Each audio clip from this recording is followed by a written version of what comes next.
Bienvenue dans le Ciné Club Afro, le podcast dédié aux amoureux des cinémas afro.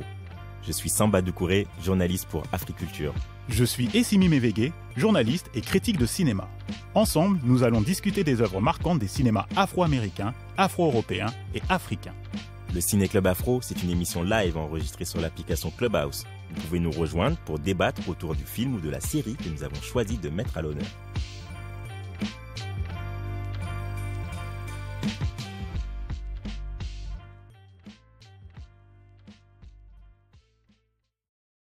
Bonsoir à tous, je suis content de vous retrouver pour un nouvel épisode du Ciné Club Afro, le club des aficionados des cinémas afro d'Amérique, d'Afrique et d'Europe. On vous retrouve les jeudis soirs sur Clubhouse pour discuter des meilleurs films et séries. Précédemment, nous avons travaillé notre culture générale en parlant de Macbeth avec Denzel Washington en rôle titre. Puis il y a précédemment encore, on a discuté rap et gangstérisme aux côtés de Sindanuka Songo pour la série Hip Hop Uncovered. Il y a même quelques semaines, on a reçu la brillante Eusanne Palsy pour une masterclass d'anthologie. Vous pouvez toujours la retrouver sur notre page Clubhouse. Et ce soir, on va échanger autour de Genius, la trilogie documentaire consacrée à Kanye West. Je ne sais pas si je le prononce bien. C'est bien Kanye West ou Kanye West? C'est bien, c'est parfait. Kanye, c'est bien? Ouais, Kanye. c'est parfait. Ok. Alors, je suis Samba Doucouré, journaliste à Africulture, et je suis accompagné de mon binôme, Essimi Mevege, journaliste et critique ciné. Bonsoir tout le monde. Et Bonsoir Samba. Et ce soir, on est accompagné par Stevie de Music Feelings, le youtubeur et analyste musical qu'on ne présente plus. Ou alors, si vous ne le connaissez pas, je vous encourage à vous brancher sur sa chaîne YouTube à la fin de cette discussion. Donc, je préviens. Salut Stevie. Bonsoir Stevie. Bonsoir tout le monde. Est-ce que tu nous entends bien? Est-ce que ça va Stevie? Ouais, ça va. En fait, je suis un peu enrhumé, donc je vais tousser parfois. Mais si ça va bien, j'espère que vous allez bien aussi. Ok, merci d'être parmi nous. Merci Stevie. Il n'y a pas de souci. Donc, je préviens tout de suite, comme c'est indiqué, la room est enregistrée, donc vous êtes conscient que vos propos peuvent être diffusés. Alors, on passe au sommaire. Comme d'habitude, on va présenter la série et son contexte. Puis, vous pourrez monter on stage pour partager votre analyse, nous expliquer ce que vous avez aimé et ce que vous avez détesté dans cette série. Et on fera ensuite le grand débat du jour. Une question philosophique, est-ce qu'on doit séparer l'homme de l'artiste?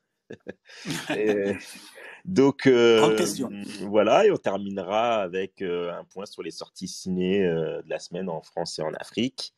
Je vais commencer par vous présenter, mais c'est très très rapide. Genius, c'est un documentaire qui a été produit par Netflix et qui a été réalisé par Kudi and Shaik. On suit en fait Kanye West au moment de ses débuts dans sa carrière de rappeur.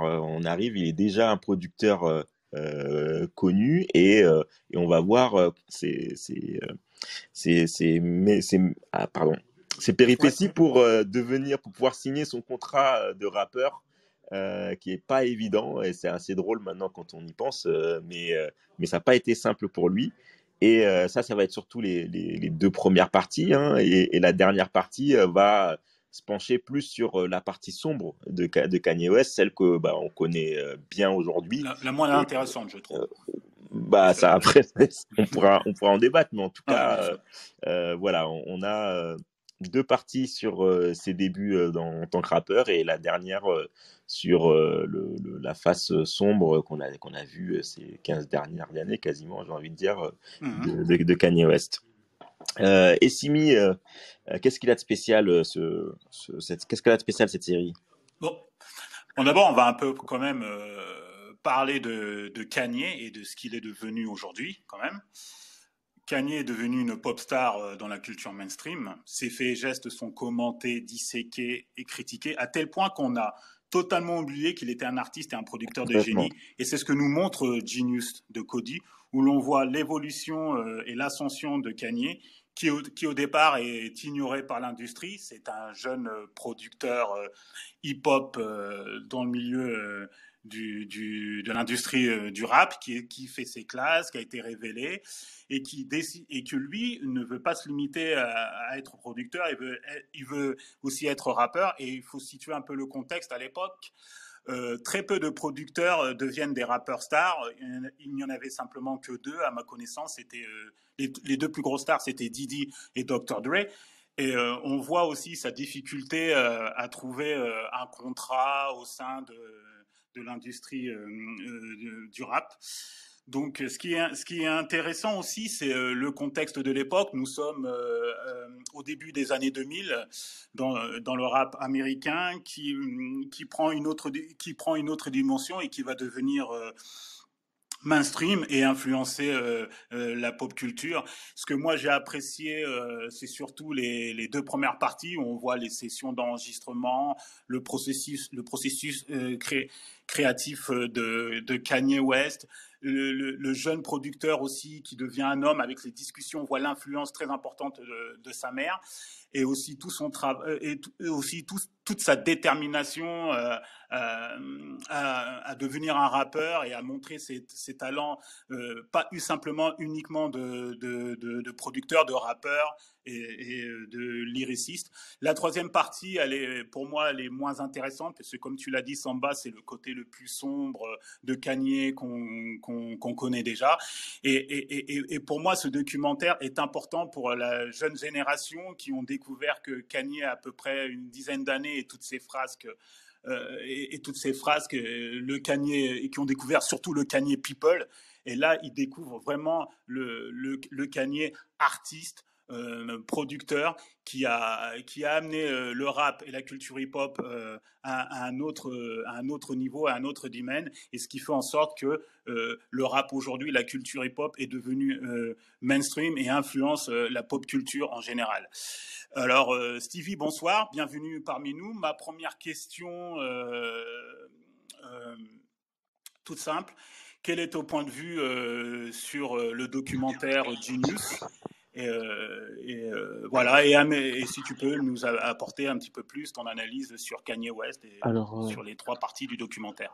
Alors, après temps, je pense qu'on va se rejoindre sur pas mal de points parce que moi, j'ai adoré le documentaire, mais le truc déjà que j'ai vraiment beaucoup aimé, ouais. Et pour moi qui est peut-être la ligne fine du documentaire, c'est le fait que ce soit pas un rappeur du ghetto qui a apporté tout ça au hip-hop. C'est-à-dire que c'est vraiment l'anti-ghettosa et c'est ce que Kanye représente au début.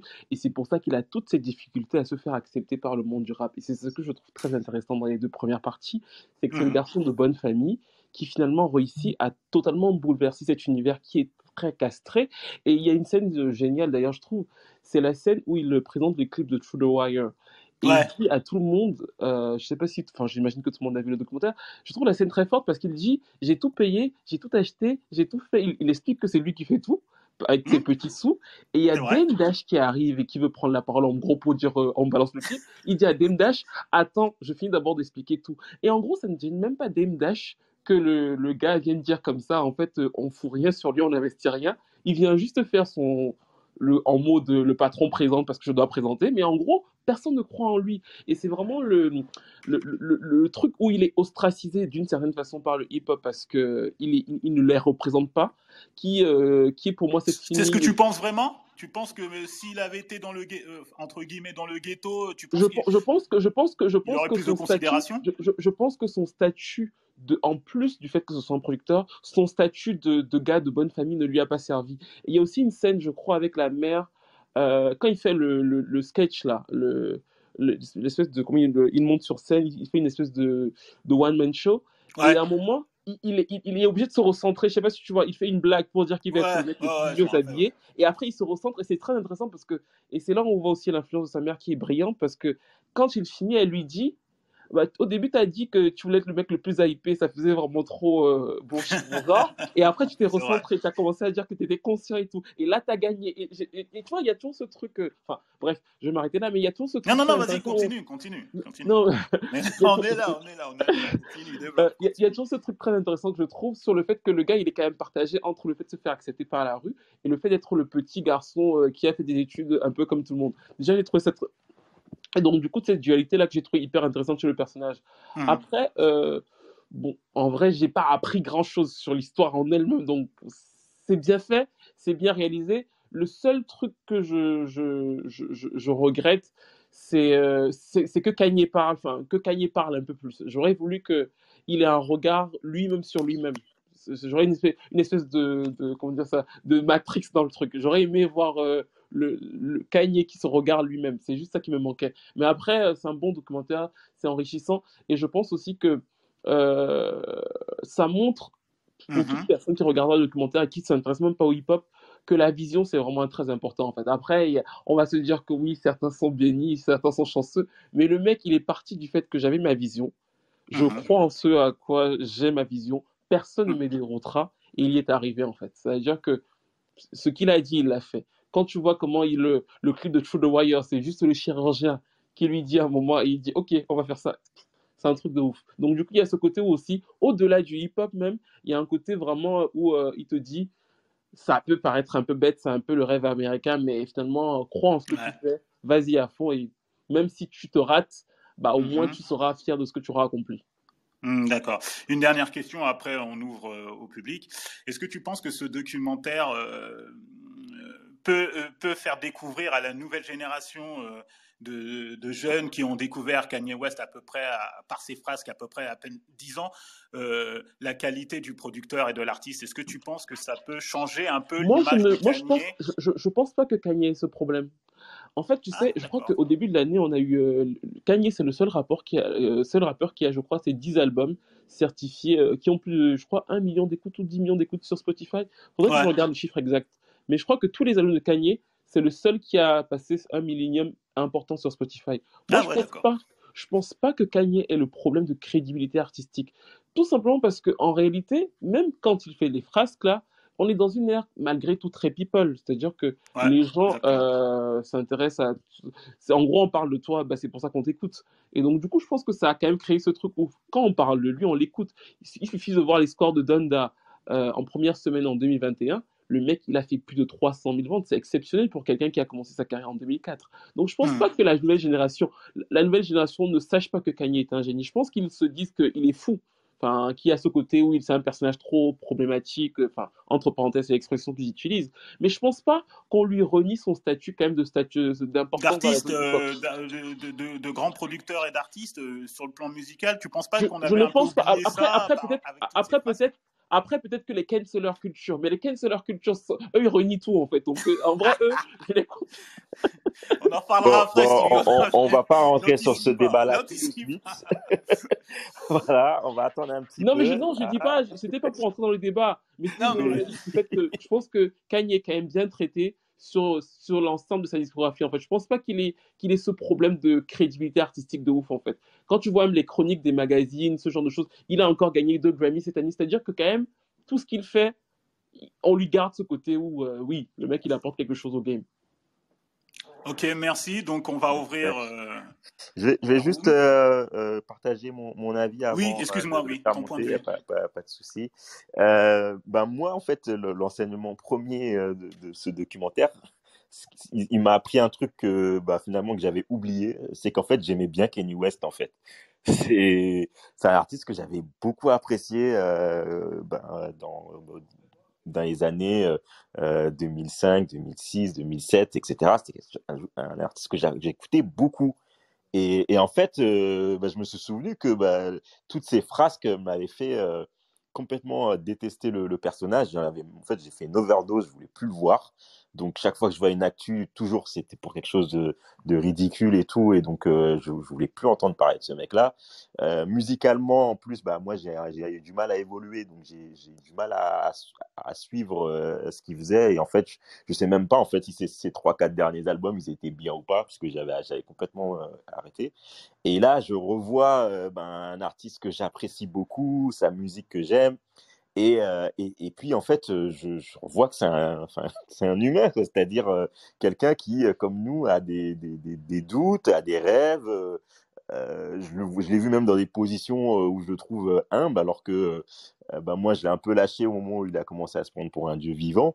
En fait, c'était émouvant de voir comme ça ces petites victoires à chaque fois que quelqu'un il arrive à avoir un avis positif d'un rappeur important, etc. C'était quelque chose j'étais heureux pour lui en regardant le film. Et évidemment, bah, moi, c'est un personnage que j'avais pas dans l'équation en fait et qui est en fait important, c'est celui de sa mère. Et on voit à quel point en fait elle est importante et à quel point il y a eu une bascule quand elle est décédée. Et donc moi j'ai vraiment aimé l'écriture du film. Toi t'es moins fan, Essimi, du troisième épisode, mais moi j'ai vraiment Ouais, parce que moi, apprécié. je préfère le processus musical et tout. Oui, il y avait le Vraiment, côté musique, ouais, on reconnaît l'artiste et tout, le producteur, quoi. C'est ça qui mais en m'intéresse fait, le plus. voilà, dans la troisième, moi je trouve qu'on voit, il y a le regard en fait de quelqu'un qui a été proche de lui à une période, qui s'est éloigné, bah, finalement un peu comme moi aussi, c'est quelqu'un bon, après il a pas Non, forcément il eu l'a pas éloigné, on l'a écarté un voilà, peu. il Il n'a pas explique, forcément eu le choix, voilà. mais Ouais. qu'en tout cas, qu'a regardé de loin, et en même temps, je trouve qu'il n'est pas trop enjolivé comme regard, quoi. C'est quand on voit un ami qui dérape, et donc on Mhm. garde un peu d'affection pour lui, même si on sait que bah, il est, voilà, c'est plus comme avant. Et je vois ce truc-là, je trouve que c'était plutôt bien écrit et vraiment agréable à regarder. Non, Et là-dessus, vraiment, y a pas de, moi, là-dessus, je je suis valide les d'accord trois avec toi. parties pour le coup. Et voilà. Merci Koudi. Euh, du coup, maintenant, bah, vous pouvez lever la main et on va Venir discuter avec nous, poser voilà, on va aussi vous des admettre. questions à Stevie. Si vous avez des questions pour Stevie concernant le documentaire, il est avec nous, donc on en profite. Donc Voilà. voilà. Donc, Salut Ratchet qui est arrivé en première. bonsoir Ratchet. Bonsoir à tout le monde, bonsoir à tout le monde qui se trouve sur la room. Bon, je préfère le dire tout de suite, je vais avoir du mal à être objective avec Kanye West parce que Pas de souci, Ratchet. je l'adore depuis College Dropout, donc ça va être. Mais j'ai trouvé le documentaire magnifique. C'est exactement ce que je veux voir quand on parle d'un artiste musical que j'aime et enfin d'un artiste tout court. C'est exactement le documentaire que j'ai eu envie de voir. Et enfin, franchement, Koudi et Chick ont assuré. Le documentaire est super bien fait, super bien ficelé. La trame est super belle. C'est pas juste un documentaire sur Kanye West, mine de rien, parce que c'est aussi un documentaire sur l'amitié. J'ai reconnu avec Koudi. Bon, je l'ai vu 3 fois, hein, mais j'ai reconnu. Ah ouais, quand même. Ouais, quand même. J'ai vu avec T'as cherché Koudi. le moindre détail. Ah, ben j'ai arrêté. J'ai dit merde. Ça faisait trop longtemps que j'avais pas écouté College Dropout. Ça fait trop longtemps que j'avais pas écouté The Last Registration. Il faut que j'y aille. Et puis voilà quoi.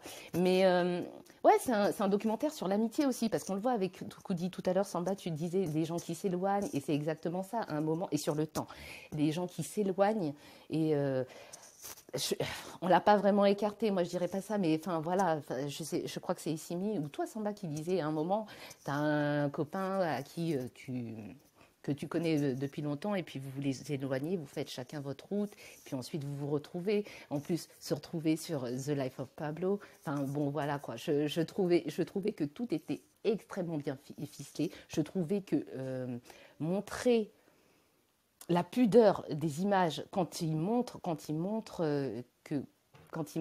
les phases maniaco-dépressives de Kanye West sur le troisième, parce que même le troisième, la première fois que je l'ai vu, j'ai trouvé ça un peu gênant et ça m'a un peu gênée, mais en fait je le trouve très très bien fait parce que c'est filmé avec vraiment beaucoup d'amour et beaucoup de pudeur aussi, parce que quand il sait pas, Koudi, il y a un truc, il lâche sa caméra quoi, il tombe par terre, il met sa caméra par terre et il sait pas quoi, et à un moment il se tourne vers nous et puis il nous explique on sait pas quoi faire parce qu'on connaît pas cette maladie mentale, donc on va prier.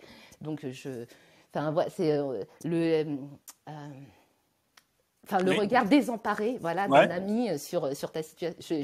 J'ai trouvé ça super pudique, super bien fait. Et j'avoue qu'il y a des moments, c'est des pépites, parce que j'avais déjà vu des vidéos avec ça. Oui, parce qu'il y a des extraits du documentaire qui sont utilisés dans des clips, dans le clip Through the Wire. Ouais, et dans Two Worlds aussi, on voit des images avec Mos Def. Ce regard de Mos Def quand ils interprètent Two Worlds ensemble. Et puis il vient de commencer. Et je sais pas, ça m'a foutu les frissons. Ça m'a foutu la chair. Oui, ça nous replonge dans une époque en fait. C'est clair. Et puis en plus. Ouais, pardon, excusez-moi. La scène avec Mos Def, elle est incroyable. Ah. Et en plus, c'est tellement bien fait que quand je l'ai vu, sincèrement, je pouvais sentir cette époque. Je ne sais pas comment vous dire, mais Ouais. les Replonger, habits, de les revivre cette époque. images, tout. Mhm. Je me disais, ah oui, je me rappelle de ça. Bon, je suis Mhm. pas si vieille, mais je me rappelle bien parce que. Et alors, il y a deux trucs importants dans ce documentaire. C'est qu'on dit souvent, Kanye West a changé la face du rap, blablabla, lui tout seul. Et c'est vrai. Ça, pour moi, il y a aucun doute. Avec, j'ajouterais quand même Pharrell Williams aussi, les deux. Pharrell, ouais, Pharrell. Mais Kanye West il a vraiment foutu un coup de pied dans la fourmilière. Et je pense que, sincèrement, pour moi, c'est le seul. Pharrell est arrivé, c'est bien. Il était là et c'est bien. Mais c'est le seul. Et il y a un moment, mais on ne sait pas vraiment quand. Enfin, on n'a pas la matérialité de la chose, quoi. Et il y a un moment quand il est avec... Family Business, ils sont en studio. Scarface, merci. Ouais, Scarface. Ils sont en studio. Alors, il lui fait écouter Jesus. Ouais, Jesus. Qui est quand même un des titres rap, le meilleur titre rap, je crois, qui a été décerné de la décennie ou du siècle même, je pense qu'on peut dire ça. D'accord. Bref. Et il y a un moment, ils sont dans le studio et Scarface, je sais pas, moi je l'ai pris comme ça, hein.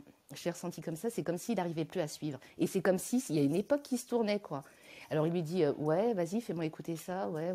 Et puis après il part et j'ai l'impression que c'était ça. Scarface, il part du studio et il y a tout l'ancien rap, ce rap gros son un peu qu'on écoutait et puis qui commence à s'essouffler et là Kanye West est arrivé et il a tout changé. J'ai trouvé ce moment fabuleux et toutes les pépites avec sa mère parce que on avait déjà vu quelques vidéos avec sa mère et tout, mais quand c'est sorti de son contexte, ça n'a pas la même saveur que ce qu'on a vu là, qui sont vraiment des moments, mais c'est des diamants. Ouais, c'est des moments...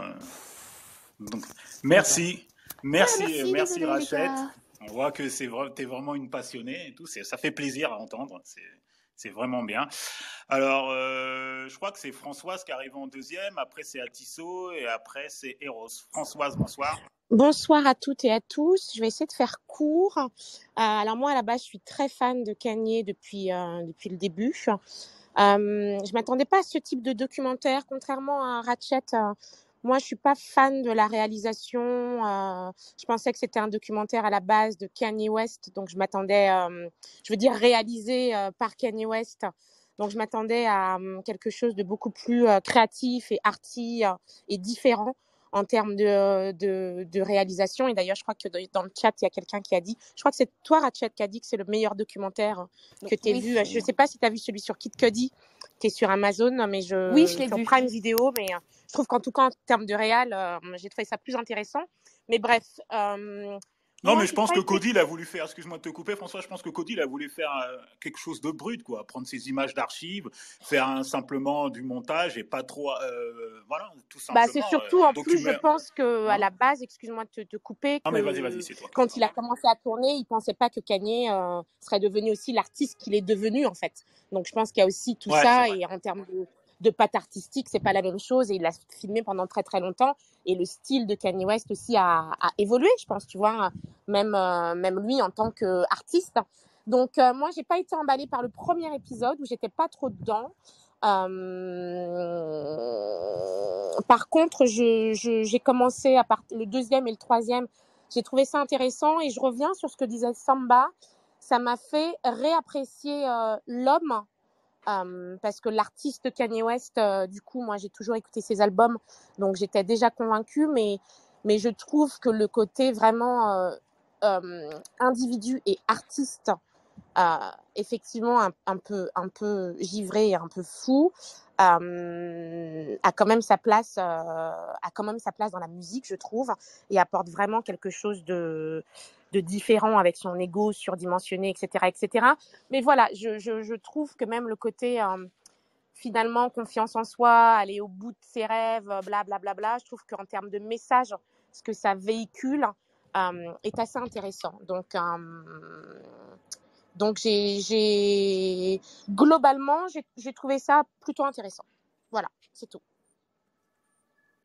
Ok, merci Françoise pour ton point de vue. Stevie, tu as quelque chose à rajouter par rapport Non, t'écoutes. Non, Non, non, mais si non. tu veux intervenir, tu peux intervenir. Hein. Oui, mais non, mais j'écoute pour le. La parole est à Tissot. Bonsoir à Tissot. Bonsoir à tout le monde. Je vais faire Ton court point de vue aussi. sur le documentaire Genius de Cody. J'ai adoré. J'étais surpris en fait au départ sur le premier volet, puisque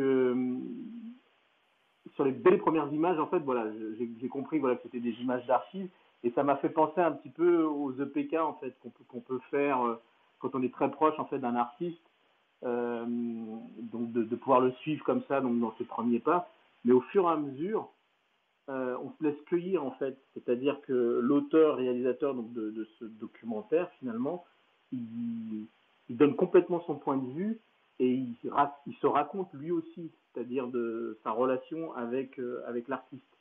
Et ça, c'était chouette quoi, en fait, à voir. Et puis, clairement, en fait, ce type de série documentaire, j'allais dire, c'est presque une idée de génie, en fait, quoi, de faire ce pari et de suivre quelqu'un à plein de moments, en fait, donc, de sa vie, quoi. Et non, enfin. Et sur le plan technique, à Tissot, parce que tu es quand même réalisateur, est-ce que faire prendre que des images d'archives qui datent de plus de 20 ans et ne pas rajouter un nouveau tournage, tu vois, de nouvelles interviews, réactualiser un petit peu, faire en sorte que c'est un document brut, tu penses que c'est une bonne chose qu'il n'ait pas, par exemple, interrogé l'entourage de Kanye ou même des artistes de Kanye et qu'il est simplement... Il n'y a que lui qui parle, en fait. On a l'impression que c'est un fan qui filme son artiste préféré. Tu penses que ça a été bien trouvé? C'était une bonne idée de faire de cette manière-là? Alors, c'est très subjectif. Et je ne me dévoile pas autant, habituellement. Je trouve que c'est un parti pris osé, mais c'est un vrai parti pris de documentariste, pour moi. C'est-à-dire que le fait d'avoir pris exclusivement ces images d'archives et le fait donc de se raconter lui, donc à la première personne du singulier, autant qu'il raconte évidemment l'artiste de Kanye West, il a été dans une logique où il se dit bon, bah du coup je vais raconter aussi ma relation que j'ai eue avec lui, je vais raconter aussi moi comment je me vois en fait en tant qu'artiste. Et quand je disais voilà je vais être totalement subjectif par rapport à ça, c'est qu'il m'est arrivé moi dans mes premières années en fait donc de suivre des artistes au sein d'un label. Et il y a plein de questionnements qu'on a, il y a plein de rapports qu'on a à un moment donné quand on voit justement un artiste grandir, grossir, de voir ses rapports aussi donc avec la maison de disque ou avec tout son entourage, ça bouscule et ça pose plein de questions. Et je trouve que le réalisateur donc de cette trilogie a été très malin, puisque à certains moments donnés, donc il est venu tout simplement lui à son niveau et se raconter lui aussi de manière très intime. Et ça en dit long justement sur le rapport qu'on peut avoir, quel que soit notre domaine, que ce soit la musique, que ce soit le cinéma. Et à mon sens, je pense que ce parti pris-là, il est beaucoup plus intéressant, beaucoup plus intelligent, d'autant plus que même sur les dernières images qu'il a prises donc de Kanye West, on a même presque l'impression que c'est des images que lui-même a faites au niveau du traitement. Tu vois, voilà, donc c'est en ce sens-là, voilà, moi je trouve que c'est... Non, je pense que c'était habile de sa part, quoi. Ok, merci. Merci à Tissot de ton regard sur le documentaire. Bonsoir Eros. Quelle est ton opinion sur le documentaire? Écoutez, bonsoir à tout le monde, excusez-moi. Je sors de ce documentaire à la fois nostalgique et extrêmement reboosté. Nostalgique parce que on peut pas s'empêcher de faire des allers-retours entre le présent et le passé. Et même si ça apporte plein d'explications sur le parcours psychologique de l'homme, c'est fou ce que ce Kanye-là nous manque, quoi. Bon sang, mais ce Kanye-là, il est tellement proche de nous, il est tellement loin de la galaxie des Kardashians, des divorces, des TMZ, il est tellement dedans, il est tellement dans la vie que quand on compare à ce qu'il y a aujourd'hui, c'est comme si on faisait le deuil d'un frère, d'un pote, qu'on regardait des images d'avant et qu'on se disait waouh, on a les larmes aux yeux, quoi. C'est presque ça. Pour moi, il y a une partie presque de deuil de quelqu'un qui a été. Moi, j'ai To the Wire, par exemple, il y a des jours où je l'écoutais pendant des heures. Je le mettais en repeat. À l'époque, on avait des lecteurs MP3 là, un peu longilignes comme ça là. Je le mettais en repeat et je pouvais l'écouter des heures entières. Un seul morceau. Et je crois que c'est Rachid qui disait qu'en regardant le docu, on avait l'impression de sentir une époque, mais c'est tellement ça, quoi. C'est vraiment. Donc le documentaire, il est très bien fait. Par contre, qu'on connaisse Kanye ou pas, je trouve il met en lumière à quel point. D'abord, la musique, c'est quelque chose. La musique, c'est tellement un process magique qu'il faut à la fois des choses à la fois simples et quand même beaucoup, beaucoup de talent. Et ce documentaire-là, il te booste parce qu'il te montre que quand tu as du talent, et que tu as envie, et que tu y crois, bah, tu peux y aller, quoi. Et c'est important de rappeler que justement, des artistes comme Kanye, c'est des génies, c'est genius, mais c'est vraiment... ces gens, ce sont des génies. Souvent, on attend que Prince meure pour rappeler aux audiences mainstream que c'était un génie, que Michael Jackson meure pour qu'on dise à quel point c'est des génies. Mais ces gens comme... bien sûr, je ne compare pas Kanye West à Michael Jackson, même à Prince, mais ces gens sont des artistes extrêmement talentueux. Il y a une chanson de Nina Simone qui dit to be young, gifted and black.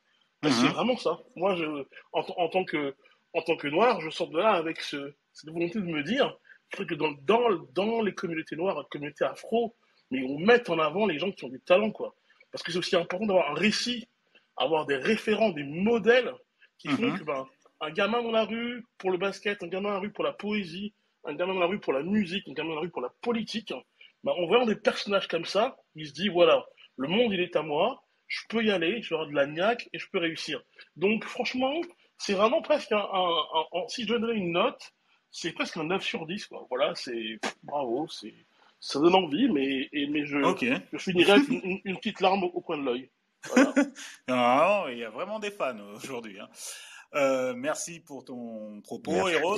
Ouais. Alors, Stevie, tu voulais ajouter un truc? Je trouve ce qu'il a dit hyper intéressant, sauf que je trouvais le mot mort, je trouve ça violent parce que il y a une chose que je trouve hyper intéressante dans le documentaire, c'est que justement, il y a un truc comme le destin, c'est-à-dire que tout ce que sa mère lui a dit de faire et tout, et finalement elle part et il lui arrive tout ce qui lui arrive. Mais en vrai, est-ce que si il n'avait pas été cette personne-là, on n'aurait jamais eu le Kanye qu'on a eu, en fait, finalement? Je trouve que ça nous apprend plus sur comment, en fait, dans une certaine sphère, et je parle de la sphère de l'entertainment, tu es obligé quelquefois de te protéger ou alors d'être détruit ou broyé par certaines choses. Parce que finalement, c'est une logique, en fait. C'est pour ça que je trouve que souvent, l'ancien Kanye et tout, je me dis, bon, on praise l'ancien Kanye, mais on l'a amené au Grammy Awards, on l'a amené partout. Et finalement, nous-mêmes, on en a fait l'autre, en fait. On a fait l'autre version. Si on l'avait pas autant soutenu, sa mère ne saurait jamais aller faire les 4 ou 5 chirurgies qu'elle a fait 3 chirurgies qu'elle a fait en une journée pour ressembler aux meufs de Los Angeles. Donc, du coup, en fait, je pense qu'il y a un lien coupable, en fait, qu'on peut avoir dans ce regard-là sur ce qu'il est devenu. On a une part de responsabilité. Mais bien sûr. Donc, quand on dit que oui, on l'écoutait 30 fois, c'est parce qu'on l'écoutait 30 fois qu'il est allé au Grammy aussi. Enfin, pas au Grammy, mais au Billboard. Enfin, globalement, je veux dire que pour moi, il n'y a pas de mort. Il y a une évolution. Il avait quand même des prédispositions à ça. J'ai pas entendu le début, pardon. Je disais qu'il avait quand même des prédispositions à la mégalomanie. Ah, mais bien sûr. Mais ce que je dis, c'est que... Il a quand même un terreau assez favorable. Mais bien sûr, mais ce que je veux dire, c'est que quand on dit que l'ancien nous manque ou qu'il est mort, en vérité, je dis que c'est la même chose. C'est juste que le fait d'être devenu très très populaire a accentué ça. Mais en vérité, il n'y a pas d'ancien Kanye pour moi. Quand tu le vois parler là, si c'était pas le génie qu'on a qui fait le plus gros pop, tu lui dis mais tu vas aller te faire foutre. Il fait la même chose, juste qu'il le fait à 10 étages plus haut. Et nous, ce qui nous manque, c'est l'étage du 9e. Enfin, tu vois ce que je veux dire? C'est juste ça que je veux dire. Ok.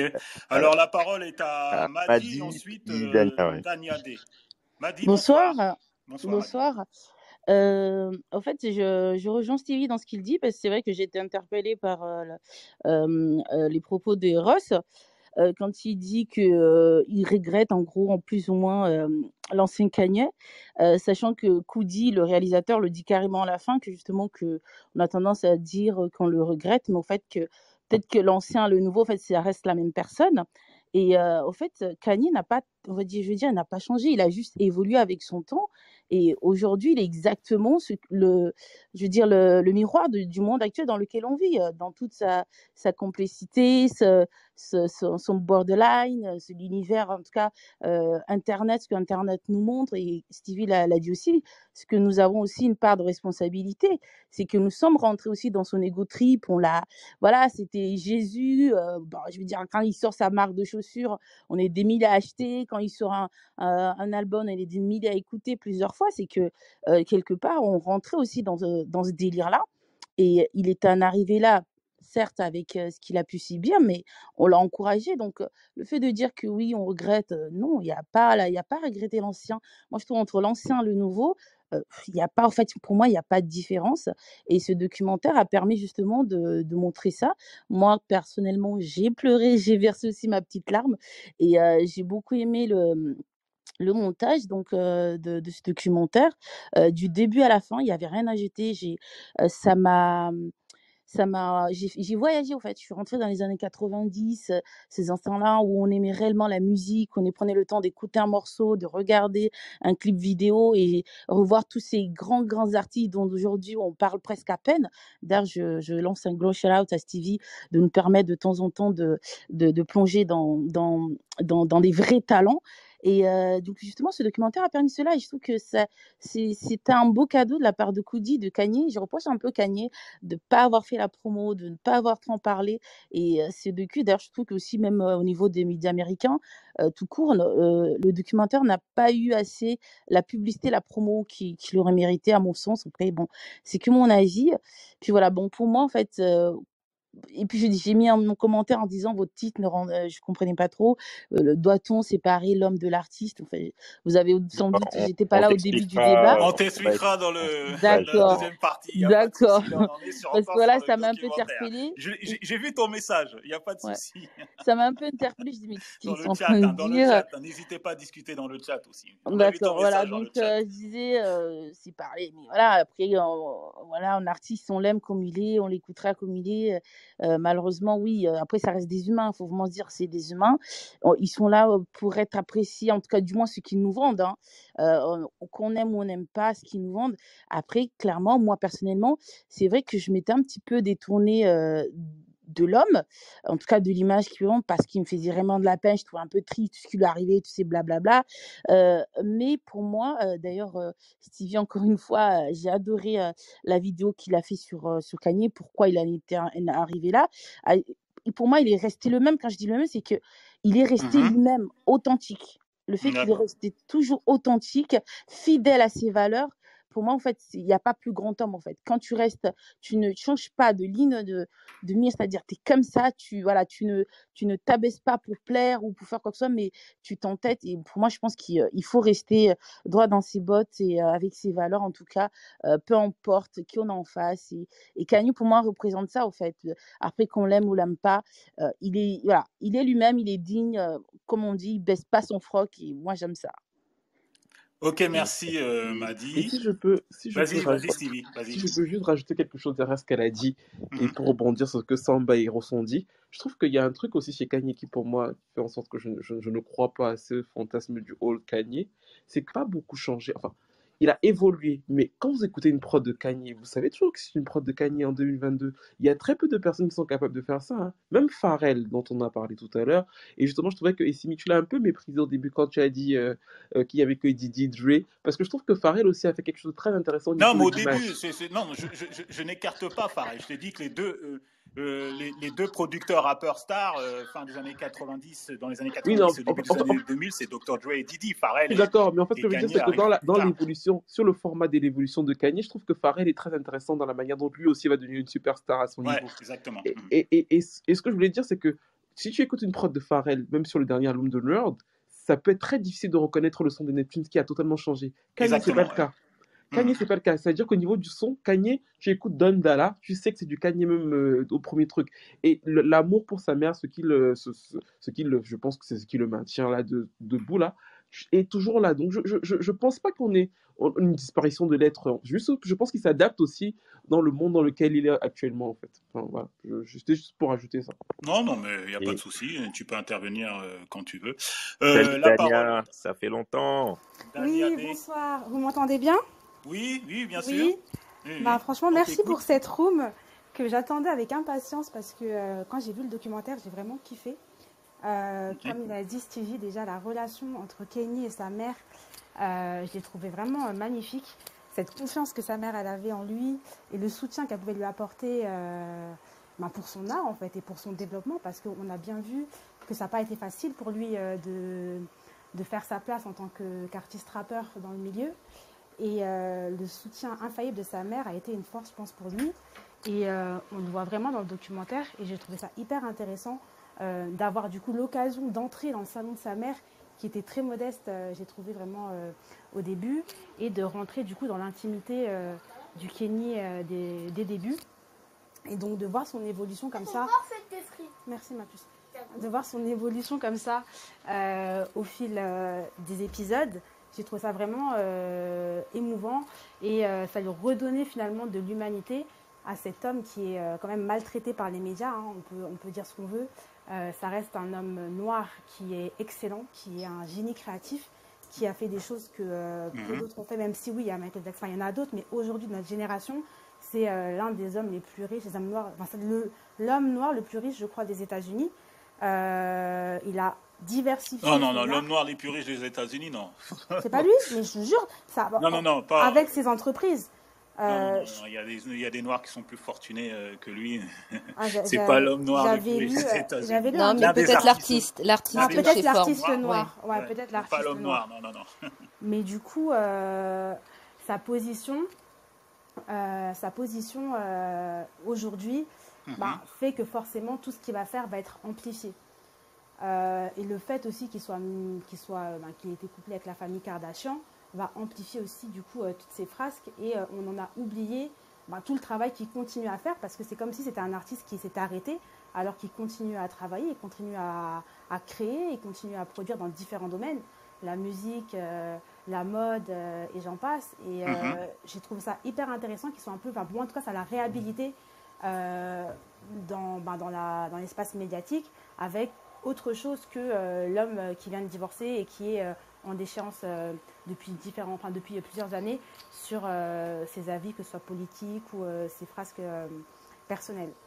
Autre chose que le people, quoi. Autre chose qu'un personnage people.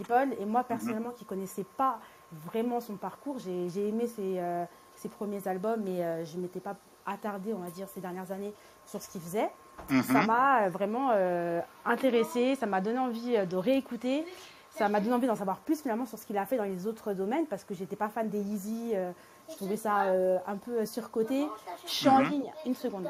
J'ai trouvé ça surcoté et finalement quand je vois le travail qu'il a fait et ce que ça lui a demandé comme effort parce qu'au final être un rappeur qui change de milieu comme ça et qui fait sa place dans le milieu de la mode, c'était pas gagné d'avance et vraiment j'ai été impressionnée par sa confiance en lui et je pense que c'est ce qui fait aujourd'hui que les gens sont déstabilisés parce qu'il est très confiant. Il est très confiant, il est très conscient de lui-même et il ose dire ce qu'il pense. Là où certaines personnes vont servir de la soupe pour plaire aux médias, il n'hésite pas à dire ce qu'il pense, à se remettre aussi en question. Moi, j'ai trouvé ça hyper émouvant qu'il puisse exprimer en tout cas au monde qu'il se sentait coupable du décès de sa mère. Qui parle aussi de sa maladie mentale et du fait que oui, on a tous des problèmes, que la santé mentale, ce n'était pas un acquis. Et il a cette conscience de lui-même et il continue à être un génie créatif. Et moi, je trouvais ça super intéressant, du coup, ce documentaire qui le réhabilitait et qui mettait vraiment en avant l'artiste, le créatif, le génie aussi, parce que moi, j'étais impressionnée par son talent, simplement. D'accord. Et voilà, donc c'était super bien fait. Et j'ai trouvé que le style, du coup, de réalisation était intéressant parce qu'on était vraiment immergé dans sa vie, dans son monde. Et moi, j'ai vraiment l'impression d'être la troisième personne qui suivait les deux amis. Je peux rajouter quelque chose? Oui, bien sûr, Hachette, tu peux rajouter quelque chose, oui, bien sûr. Vas-y. Excuse-moi, je voulais rebondir sur Dania parce qu'elle a dit quelque chose de super important pour moi. c'est vrai que se voir dans le salon de sa mère comme ça, en plus, on peut tellement s'identifier quand sa mère dit t'as pas tes clés parce qu'il rentre, il sonne. Enfin bon, bref, ça c'est perso. Mais bon, et le voir dans le salon de sa mère comme ça, j'ai trouvé ça, ouais, enfin, c'est exactement ça, c'est une immersion. Et je voulais juste dire que parce que je t'avais pas dit tout à l'heure, mais on voit un Kanye West quand même dans le premier épisode, dans le tout premier épisode, hyper couillu quand même, parce que je ne sais pas si vous vous rappelez où il commence à s'engueuler avec un pote sur une histoire d'interview.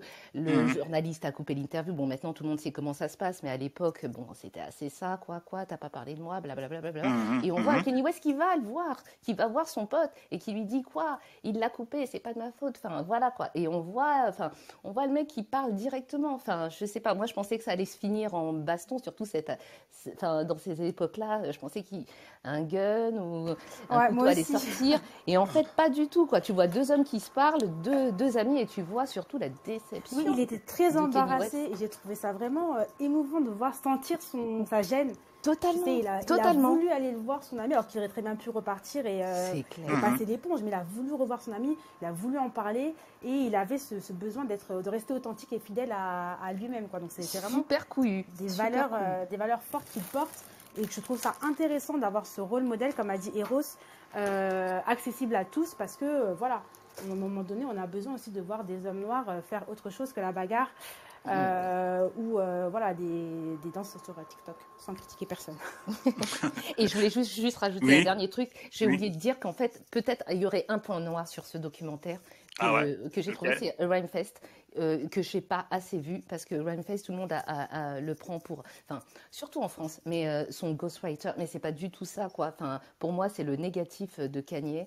C'est quelqu'un qui est d'un talent. Il est toujours dans l'ombre. Il a vraiment un talent. Il est génial. Et le fait de ne pas l'avoir assez vu, ça m'a un peu gênée. N'empêche que mais parce que Coody fait un documentaire, il suivait Kanye, donc c'est vrai qu'on le voit Rhymefest dans les sessions de studio et tout ça, mais la priorité pour Coody, c'était de suivre Kanye. Ouais, mais Rhymefest, il est là depuis le début avec eux, tu vois. Alors, ne serait-ce que le voir un tout petit peu plus, parler, échanger, ça m'a un peu gêné vraiment, pour le coup. Et surtout, tout ce qu'il nous a donné, enfin, sur tous les titres qu'il nous a donnés, voilà, quoi. Ok, merci.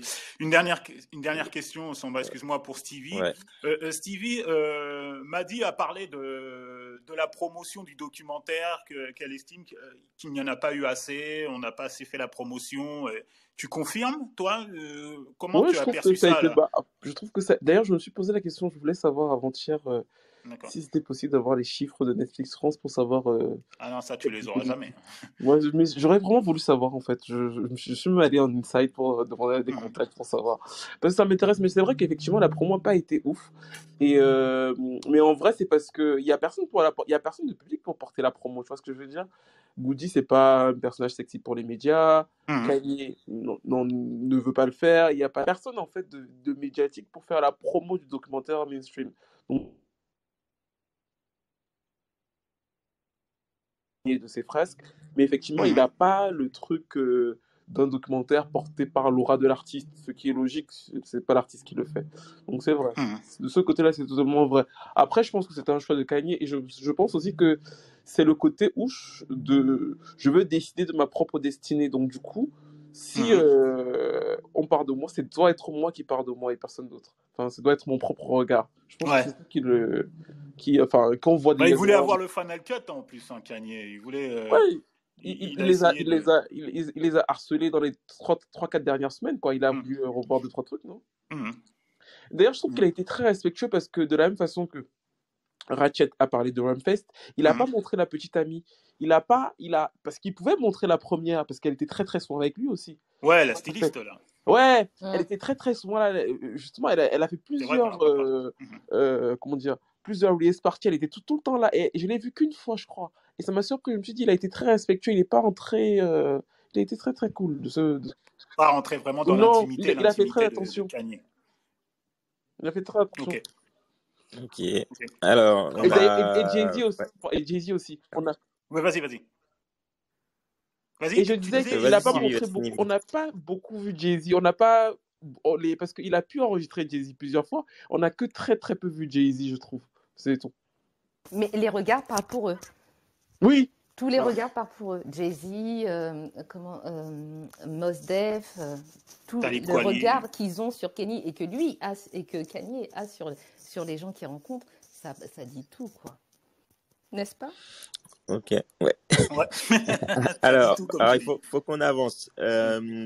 Alors, Essimi, c'est toi qui as choisi la question du jour.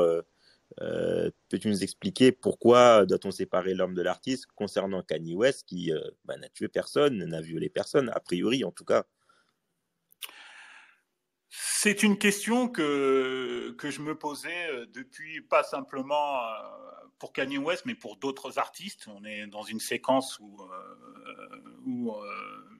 avec MeToo, l'affaire R. Kelly, et puis d'autres artistes, d'autres réalisateurs dans le monde d'Hollywood. Je me suis posé, je m'interroge en fait depuis quelque temps. Et avec Kanye, c'est par rapport à ses propos, son soutien à Donald Trump, qui ne lui a pas porté préjudice. Et cette question, Samba, nous interroge sur les liens que nous avons et que nous entretenons avec les artistes et leur œuvre. Pour ma part, j'ai plutôt tendance, moi, à séparer l'artiste de son art, surtout quand surtout quand j'ai un lien affectif. Je pense que dans cette room, beaucoup des gens qui nous écoutent ont des liens affectifs avec des artistes. On les a écoutés ça nous rappelle notre jeunesse, notre vie de jeunes adultes, des moments difficiles ou joyeux dans nos vies. Et tout ça, quand on voit un artiste qu'on apprécie, qui fait quelque chose de mal qui prend des engagements, qui va à l'encontre de notre valeur, ou alors qui fait un geste illicite, condamnable, ou alors qu'il a un mauvais comportement avec des femmes ou avec d'autres personnes, effectivement, je m'interroge toujours, est-ce que par rapport à mes propres valeurs, je vais cesser d'écouter cet artiste, son œuvre, puisqu'il a fait quelque chose de mal. Moi, je suis pas là pour juger les gens. Chacun prend ses propres décisions en fonction de son lien, de ce qu'il ressent par rapport à un artiste. Et pour moi, un artiste qui crée une œuvre, un art, j'estime que dès qu'il met son œuvre et son art sur la place publique, eh ben ça ne lui appartient plus, en fait. Ça appartient au public, ça appartient à nous qui écoutons, qui écoutons la musique, qui regardons des films ou qui lisons des livres ou qui allons dans des galeries d'art. Je pense que il faut, de mon point de vue, et je sais que c'est extrêmement difficile, moi, je fais une distinction parce que sinon, si on commence, et c'est toujours mon point de vue, à ne pas dissocier, il y a plein d'artistes qu'on pourrait même plus écouter. Et je sais que c'est extrêmement difficile d'avoir cette cohérence-là. Moi, pour ma part, je fais cette distinction-là. Alors, on va ouvrir le débat et j'aimerais aussi avoir ton point de vue, Stevie, par rapport concernant Kanye West et d'autres artistes. Là, tu te fais un faux suspense quand même. Donc, là, non, mais moi, je sais pas. Je te pose la question. Comment ça, je fais un faux suspense? Je pense que toutes les personnes de la room qui sont dans la room savent où je me situe. Mais en fait, par contre, je pensais que quand tu posais la question dans le titre, c'était plus par rapport à ce qui s'est passé récemment autour de Kanye, comme il a été... Non, mais moi, la room... Non, mais attends, je t'explique. La question, même Samba peut être là. La question, moi, je décide les rooms à peu près 1 mois et demi, 2 mois à l'avance. Donc, non, mais j'ai pas attendu les frais. C'est vrai que, tu sais, dans ma tête, je savais que je passais pour Kanye, mais j'avais pas vu la question. Et du coup, je m'étais dit que c'était par rapport, tu sais, comme il a été... Non, mais du coup, je vais répondre, du coup. Mais tu sais, il a été recalé enfin, les Grammy lui ont retiré sa performance. Oui, je sais. Mais ça, non, la question sur la room, je l'ai décidé quand j'ai programmé la room début de l'année. Je me suis dit, tiens, on va mettre sur... parce que c'était une room que j'avais envie de faire, en fait, sur doit-on séparer l'homme de l'artiste. C'était un sujet intéressant. Il fallait que je trouve la bonne thématique, le bon documentaire ou le film. Et comme on est une émission, une room sur le cinéma, et avec Kanye West, ça collait parfaitement. Et après, il y a eu tout ce qui s'est passé, mais c'était par rapport à ses propos sur l'esclavage, sur son soutien à Donald Trump. Et comme tu le sais, Stevie, il y a d'autres artistes qui ont subi la cancel culture pour avoir en raison du soutien à Donald Trump et tout ça. Donc, c'est pour ça que moi, je te pose la question. Non, mais en fait, ton point de vue par rapport à ce sujet-là, mais après, moi, j'ai un avis assez... je pense que j'ai beaucoup parlé de ça. D'ailleurs, je vais encore reparler, mais j'ai un avis assez concis sur l'affaire. C'est-à-dire que je pense qu'effectivement, je respecte les gens qui ne le séparent pas. Dans le cas de Kanye, précisément, je trouve que...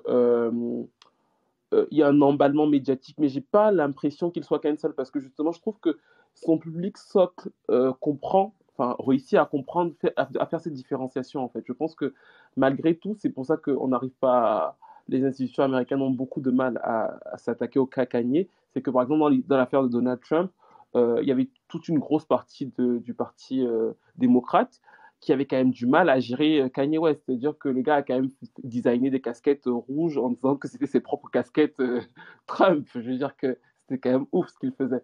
Mais je pense que son public, y compris dans le ghetto américain, comprenait la particularité du personnage et comprenait que ce n'était pas forcément une atteinte à leur personne. C'est-à-dire qu'il y avait ce truc où c'est Kanye, c'est lui, mais je reste basé sur l'artiste parce que l'artiste, c'est celui qu'ils ont suivi depuis 20, 30 ans. Et aussi, il y avait ce côté où après avoir écumé une partie de son public hood, il avait réussi quand même à atteindre un public plus hype qui n'avait pas trop de mal à comprendre que Kanye, c'est un personnage extravagant.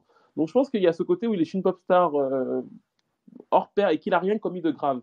Pour la question de façon générale sur la séparation de l'homme et de l'artiste, moi, je pense que nous sommes dans une ère délicate. Je comprends que les gens aient envie de plus ou moins sanctionner les artistes ou les personnalités pour ce qu'ils ont pu commettre. Mais je pense que les sociétés qui s'attaquent aux œuvres sont les sociétés qui sont sur le point pour moi de s'effondrer en fait. Je pense que les sociétés qui commettent les autodafés, qui détruisent les CD, qui brûlent ce genre de choses, sont les sociétés qui vont mourir.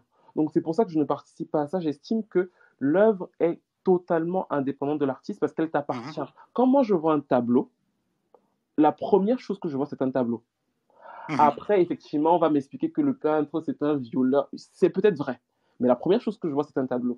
Et je pense que le problème avec la musique, c'est que la musique a été dématérialisée. Et la dématérialisation de la musique a fait en sorte que pour beaucoup de gens, la musique n'a plus la même valeur. Effectivement, tu vas sur YouTube, tu vas sur TikTok, tu vas tomber sur plein de gars là qui te font de la musique. Donc, du coup, la musique n'a plus ce côté sacré. Donc, ça gêne moins les gens.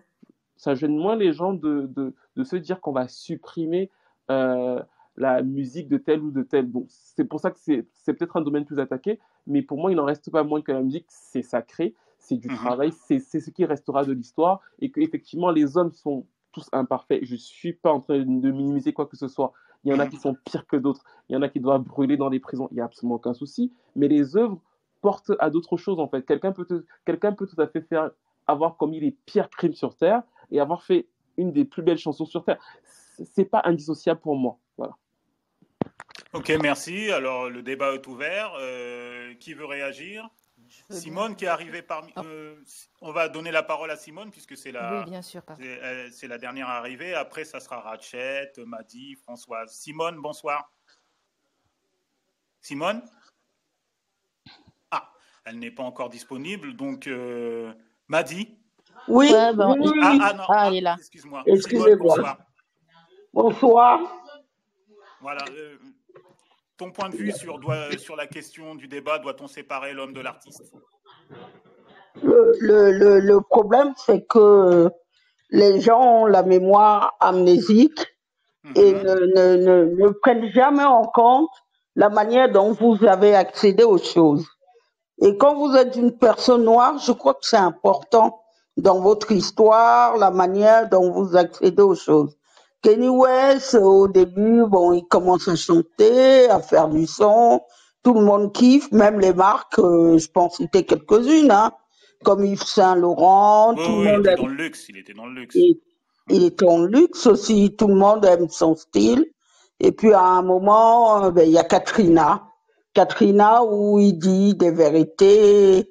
Et entre le moment où est-ce qu'il prononce cette vérité par rapport aux Noirs qui sont considérés comme des voleurs, alors que eux-mêmes cherchent la nourriture comme tout le monde après ce désastre-là.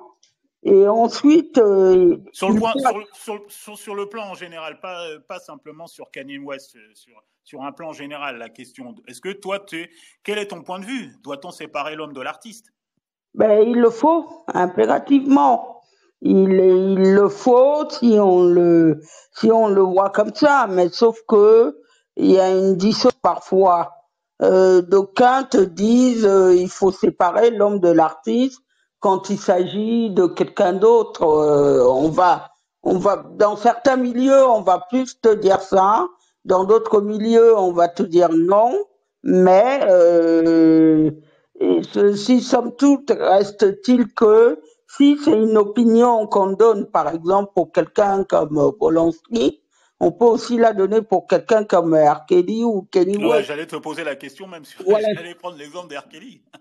Oui, l'exemple d'R. Kelly, on sait tous ce qui nous a amené, par exemple, vers R. Kelly. Mais maintenant, dans tout ce qui s'est passé, les agressions autres, je dis quand même qu'à un moment donné, dans le trouble de quelqu'un, oui, il est dans le trouble. Mais dans tout ça, il y a les familles, il y a les parents. Quand tu es un parent, ne serait-ce que moi, bon, nous, nos parents, moi j'ai des parents à l'ancienne, ils regardaient tout ce qu'on faisait, tout ce où on allait, où on circulait, on faisait comment, ils avaient un regard, somme toute, sur nos fréquentations. Maintenant, la célébrité amène à beaucoup de choses, et au jour d'aujourd'hui, le problème, il est dans le changement de la société. Nous, au début, on a commencé avec MySpace. Mais aujourd'hui, MySpace n'est plus là. On est passé à autre chose où, sur les réseaux sociaux, les gens vont vous critiquer en temps réel et d'autres. Moi, je pense, par exemple, l'affaire Kanye West et Kim Kardashian, qui est très commentée par les gens. Ils ont en fait besoin de se retrouver hors de tous les entourages et de se parler. Parce qu'ils ont 4 enfants. Et quand vous avez des enfants, c'est vos enfants qui en pâtissent. Nous, on peut commenter, tout le monde commente, mais on ne sait pas le mal que ça a sur les petits-enfants. Moi, je suis une enfant de divorcée. Et on a vécu ça quand on était petit. Moi, je dis juste que, aux discussions qu'on a là, il faut aussi des fois penser aux enfants des gens et autres. Voilà. D'accord. Merci Simone. Donc toi, doit-on séparer l'homme de l'artiste? Tu approuves. Ok, il n'y a pas de souci. Donc la parole est à Madi, je crois, hein, qui l'a demandé avant Ratchet, et après c'est Françoise. Madi. J'espère que vous allez m'entendre parce qu'en fait le temps est super moche chez moi, du coup Non, t'entends très bien. Moi je t'entends très bien, Madi. Donc je pense que tous les de façon générale, je trouve qu'en fait parfois il y a 2 poids 2 mesures et cela me dérange énormément. Pour moi, c'est pas Internet, c'est pas les réseaux sociaux de décider qui est coupable et qui ne l'est pas, qui doit être cancel et qui doit pas l'être, en fait. Parce que souvent, d'ailleurs, Stevie, excuse-moi de toujours reprendre sa référence comme Stevie, mais enfin, ses analyses sont assez bonnes en général. C'est vrai qu'on est souvent. Attention, c'est lui, il va choper la grosse tête. Stevie va chauffer la grosse tête, attention. Donc, on agit souvent sur les réseaux sociaux de façon émotionnelle, sur le coup, tout ça. Du coup, on va interpréter la chose ainsi. Et du coup, de façon générale, moi, je suis contre le fait de cette histoire de cancel, de bannir un artiste parce que il aurait fait ça sous des bases d'accusation, sans condamnation notamment. Après, me concernant, moi je pense que personnellement, si un artiste venait à commettre un méfait qui, j'estime, me touche profondément personnellement en tant que femme, en tant que personne où je me heurte, peut-être que je me fais aussi, ça peut être quelque chose où je me dis ça peut m'arriver ou ça m'est déjà arrivé qu'il ait pu faire ça, je peux être amenée à le bannir, moi en tout cas, de mon point de vue en moi, de ma discographie, de ma musique, j'aurais pas envie de l'écouter. Parce que j'estime que selon l'affaire, comment elle a évolué, ça aurait pu m'arriver ou je trouve que c'est pas cool. Après, c'est un point de vue personnel. Personnel. Qui n'engage que moi. Excuse-moi, ça te dérangerait pas que quelqu'un, par exemple, toi tu décides pas d'écouter, mais qu'une autre personne te dit, moi je continue à l'écouter. Ça ne te dérangerait pas en fait? Non, ça me dérangerait pas. D'accord. Voilà, ça me dérangerait pas. Ceci étant dit, je fais référence, par exemple, j'ai un jeune artiste de chez moi. Il y a 2-3 ans, des jeunes filles sur les réseaux sociaux l'ont accusé, voilà, de diverses choses. Et il y a eu tellement des témoignages qui se ressemblaient que pour moi, oui, je n'avais pas d'autre moyen que de croire à ces jeunes filles-là, parce que leurs témoignages, notamment les screens, correspondaient tous. Il y avait une méthodologie, donc on se disait, ah oui, effectivement, ce jeune artiste a un problème. Et c'est que moi, après, bon, il n'a pas été condamné, il n'y a pas eu de plainte déposée. Ce que moi, par contre, j'attendais de ce jeune artiste, c'est qu'il s'exprime, qu'il dise je m'en excuse ou je suis désolée, ou en tout cas pour les personnes qui l'écoutaient. Mais au lieu de ça, il a désactivé ses réseaux sociaux pendant quelques temps. Après, il est revenu comme une fleur. Et moi, ce côté-là, je lui en voulais parce que bon, je me sentais plus ou moins, on va dire, proche en tant que personne. J'aurais voulu qu'il s'exprime sur le sujet. Il ne s'est pas exprimé. Et j'ai pris une position, le fait de le bannir, parce que j'aurais voulu que lui, au moins, nous donne sa version des choses. Et le fait qu'il est resté muet sur cette histoire, pour moi, ça l'a rendu coupable. Et il y a eu une sorte de dénigrement, en tout cas, vers nous, les quelques fans, en tout cas, qui l'écoutons. Voilà. Donc, je veux dire, je pense que ce côté cancel relève vraiment, je pense, d'un avis personnel à chacun. C'est propre à l'histoire de chaque personne. Ok, merci pour ton regard sur le sujet. La parole est à Ratchet, ensuite c'est à Françoise, et après c'est un nouveau venu, non, Keisha, qui est là, qui est parmi nous. Donc Ratchet. Faut-il séparer Keisha de sa musique? Ça va être intéressant ce que va nous dire Keisha. Moi, dans le cas de Keisha, je ne sais pas. Ratchet, c'est à toi la parole. Je t'en prie. Bon, c'est un peu... Bon, ouais. Je crois pas du tout en la cancel culture. De toute façon, on nous le prouve à chaque fois. Tout à l'heure, vous parliez de R. Kelly.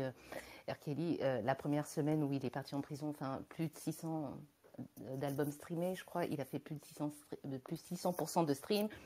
Polanski, les gens vont encore le voir au cinéma. À la fin de l'année, c'est 3 millions de vues au cinéma et dans le monde, je crois.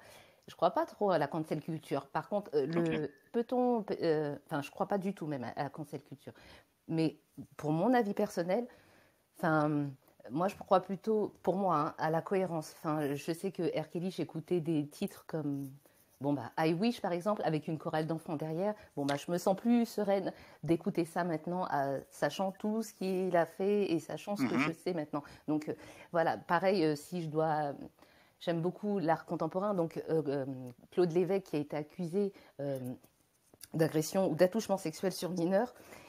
Quand je repense à son travail d'artiste sur l'enfance, il y a une incohérence pour moi et c'est plus cohérent de voir et d'éprouver la même chose que quand je voyais ses œuvres. Mais dans le cas de Kanye West, je vais être très objective. À part Bail sombre avec des enfants, des femmes, des animaux, une golden shower dans une maison. Voilà quoi. Je vais absolument pas séparer l'homme de l'artiste. Parce que Dali le disait, je suis... qu'est-ce qu'il disait à propos de la drogue? Je ne prends pas de drogue, je suis la drogue. Kanye, il fait pas de l'art, c'est l'art. Pour moi, il est un art. Voilà, donc je n'ai pas de raison de séparer l'homme, l'artiste. Attends, tu sépares pas toi en fait? Pour Kanye en tout cas, je vais pas séparer du tout quoi. Je te dis, à part Bail très très sombre, je vais pas à la R. Kelly, je vais pas séparer Kanye parce qu'il est son art. Et je sais que vous parliez de ces prises de position en ligne, Trevor Noah qui a dit, blabla, les Grammy, on la cancel. Il a de lui-même n'a pas voulu aller à Coachella. À Coachella. Ouais, Coachella, de lui-même. J'ai pas de raison de séparer parce que, c'est des choses graves, harceler sa femme. Il n'y a pas de souci, ça je le sais, c'est des choses graves. Mais Bon, enfin, bon, après. Bon, on pourrait te reprocher de continuer à l'écouter, de cautionner. Mais on m'a reproché de continuer à l'écouter quand il a dit, par exemple, l'esclavage était un choix, quand il portait son drapeau des Confédérés sur les bombers, mais tout peut être expliqué. Je ne sais pas, tout, c'est encore explicable. Pour Kanye, c'est encore explicable. Puisque quand il a son explication, ça passe. La preuve, quand il fait une explication, Kanye, enfin, il y a des cours à la fac qui font des cours de Kanye, quoi. En disant « Ah ouais, je me rappelle l'esclavage est un choix, est-il un choix ?» Enfin, il y avait un cours à la fac, je crois bien que c'était à Chicago, non, je crois que c'est à New York, où on demandait « Oui, qu'est-ce qu'il a voulu dire par là? Est-ce qu'il a tort? Est-ce qu'il a vraiment tort ?» Même le truc sur les bébés et l'avortement, enfin, même ça, tout donne à réflexion. Donc, pour le moment, je touche du bois, à part bail très très sombre, et là, je n'ai pas du tout envie de me séparer de ces albums. D'accord. Je sais pas rien. Pour Kanye. Excusez-moi, les gars. Non, il n'y a pas de souci. Françoise, ton point de vue? Et après, c'est Keisha. N'hésitez pas à me faire redescendre dans le goulag.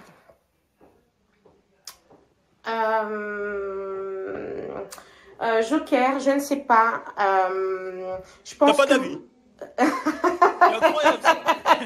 C'est assez rare. Hein. C'est pas que j'ai pas d'avis, c'est que je suis pas forcément d'accord avec tout ce que je viens d'entendre, mais parce que je trouve ça compliqué de dire en fait ça me concerne que si je me sens individuellement à titre personnel concernée, en gros s'il a violé ma fille, ça va pas. Sinon, en fait, c'est pas très grave. J'ai un peu du mal avec ça et je trouve qu'il y a une responsabilité sociétale en fait en tant que personnage public, que ce soit un politique, un artiste, un X, Y, Z. Donc Toi, tu veux que l'artiste soit un modèle, en fait, au-delà de son art, en fait. Bah, je sais pas si on peut dire, en tout cas, un côté rôle modèle, en fait. Oui. Un côté rôle modèle, oui, parce qu'ils sont là pour inspirer. Et je pense que si on regarde les générations, en fait, des jeunes, en fait, des très jeunes, qui se laissent, qui sont des éponges, donc ça, c'est important. Donc c'est important effectivement d'avoir un bon exemple. Après les artistes, en fait on est tous humains et humaines, donc personne n'est parfait. En ce qui concerne Kanye West, je pense que oui, je sépare l'homme de l'artiste, c'est-à-dire que je suis très fan de l'artiste Kanye West, et même si je le trouve très intéressant, ce qu'il peut raconter une fois sur 10, le fait qu'il soit bipolaire et donc malade, moi l'homme Kanye West, je le trouve très très très très très limite. Donc en tout cas en ce qui me concerne, je le sépare. Tu vas pas faire plaisir à Ratchet là. Mais j'arrive à tant qu'effectivement il n'a pas commis de crime, et même si je trouve que c'est très très très limite la façon dont il peut harceler son ex-femme, pour ne pas la nommer, je trouve que c'est vraiment très limite. Mais et donc ce que ça, en tant que père, ce qui peut s'y véhiculer auprès de ses enfants X, Y, Z. Mais aujourd'hui, je le sépare. Après, j'ai entendu parler un peu de Roman Polanski. Je sais pas si on a parlé de Woody Allen. Moi, qui suis très fan de Woody Allen. Aujourd'hui, j'ai du mal à continuer à regarder son cinéma. On a aussi parlé d'R. Kelly, idem, hein, j'ai été comme tout le monde très fan d'R. Kelly, et aujourd'hui je pense que j'écoute plus R. Kelly, quoi.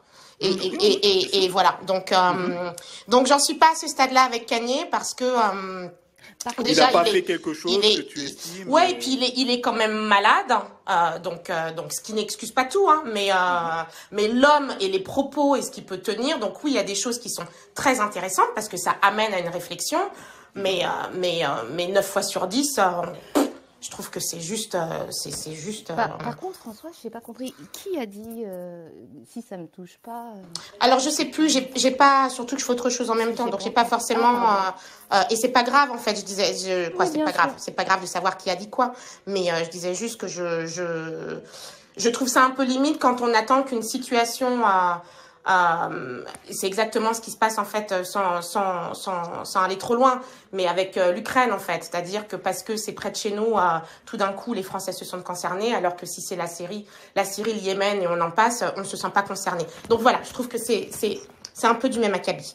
Mais pour revenir à Kanye West... Juste, pardonne-moi, je croyais que c'était mes propos, alors je pensais que je m'étais mal exprimée. D'accord. Non, c'était moi. J'ai dit tout à l'heure, effectivement, j'ai dit que je vais peut-être, au fait, c'est-à-dire que la situation exposée publiquement, si je vais me sentir concernée. C'est-à-dire, je dis pas que moi, ma fille ou quelque chose à toucher, si je me sens concernée, je vais peut-être prendre plus la réflexion de me dire, ah oui, effectivement, il y a un problème. Après, ça, c'est humainement, je pense qu'en tout humain, quand c'est une situation qui nous est exposée, quand elle nous concerne, quand on dit oui, je peux être à la place de cette personne, je pense qu'à ce moment-là, on prend plus de mesures, en tout cas, d'empathie par rapport à la chose que quelque chose qui peut être lointain, comme tu dis.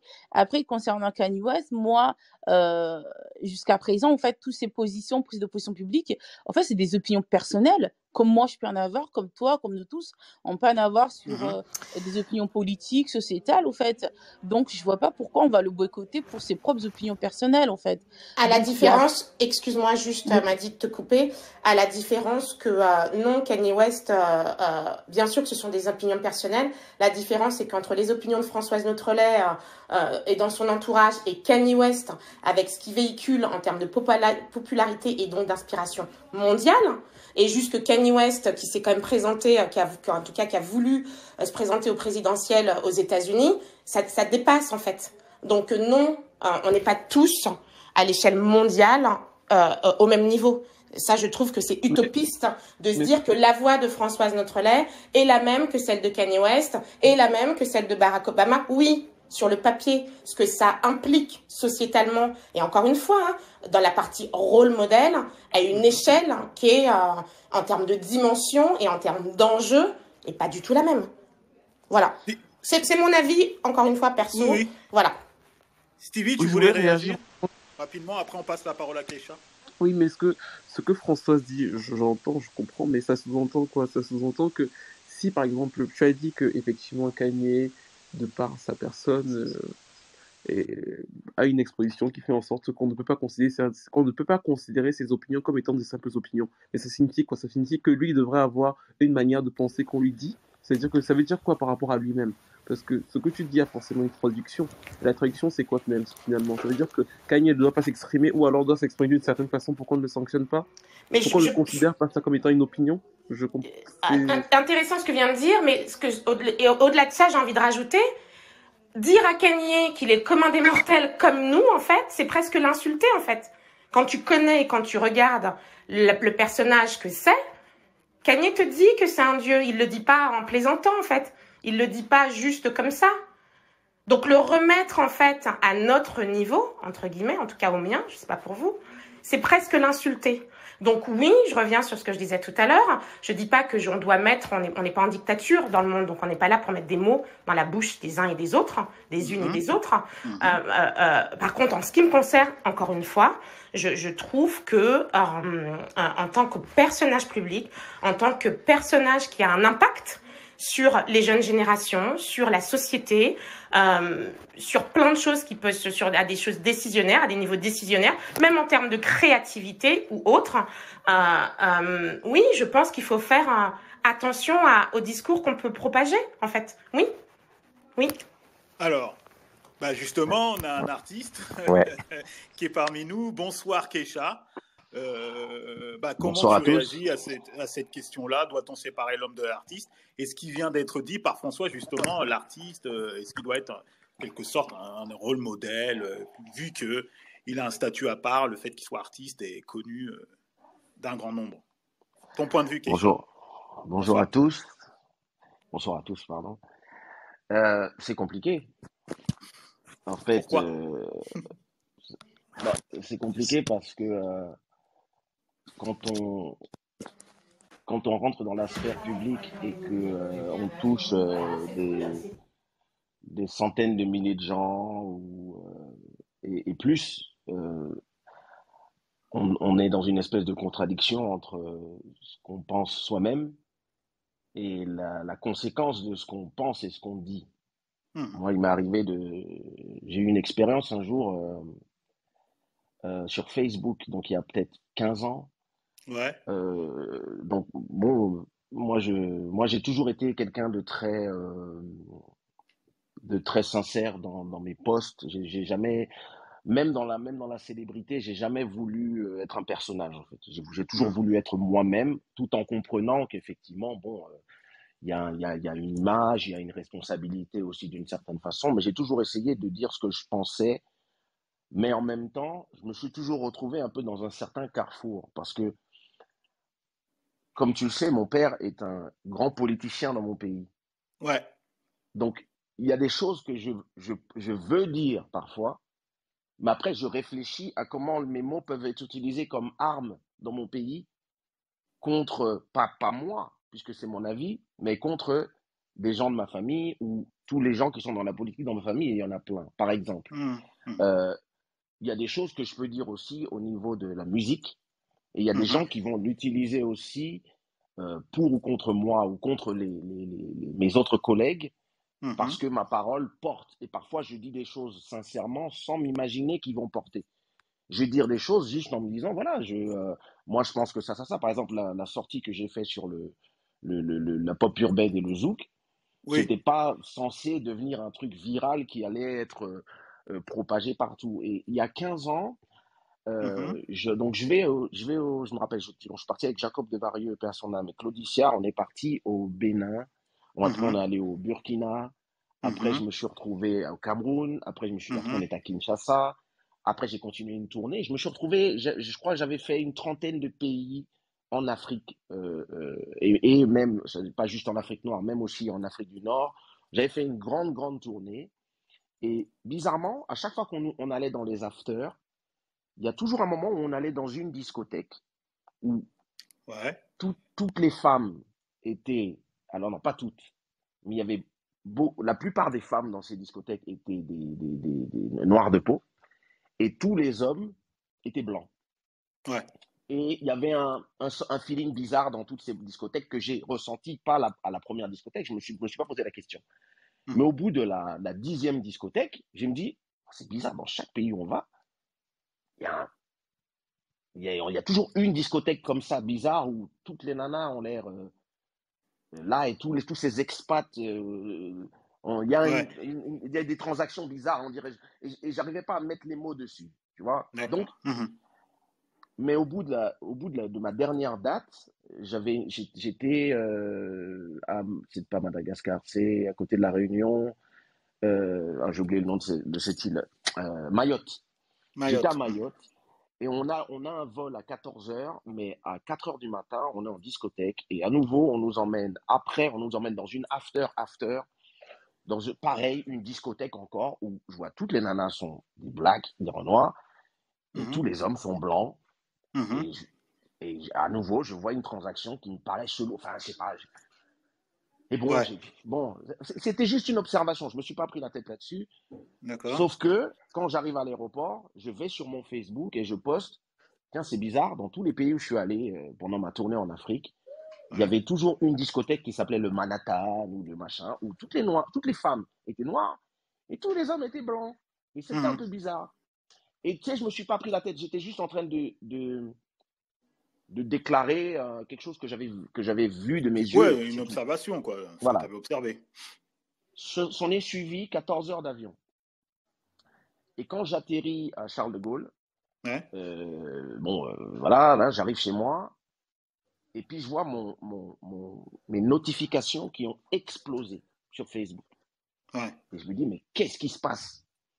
Et là, je vois plein de gens qui postent des photos de mes albums dans la poubelle. De CD cassés en deux. Et je fais, mais qu'est-ce qui se passe? Et les gens m'insultent. Alors, d'un côté, j'ai tous les noirs qui m'ont, comment tu peux dire ça sur mon pays? Quoi? Et tout le monde est en train de m'expliquer que, t'es en train de dire quoi? Que tous les noirs sont des prostituées? J'ai dit, quoi? Mais j'avais dit ça. Et de l'autre côté, j'ai tous les fans blancs qui disent, attends, t'es en train de dire quoi? Que nous tous, on est là, dans une espèce de profit des femmes noires. Et moi, je suis là, je fais, j'ai jamais dit tout ça. Et moi, j'avais juste exprimé quelque chose que j'ai vu dans tous les pays où je suis passé. Et ensuite, mais j'ai dû me retrouver dans un combat.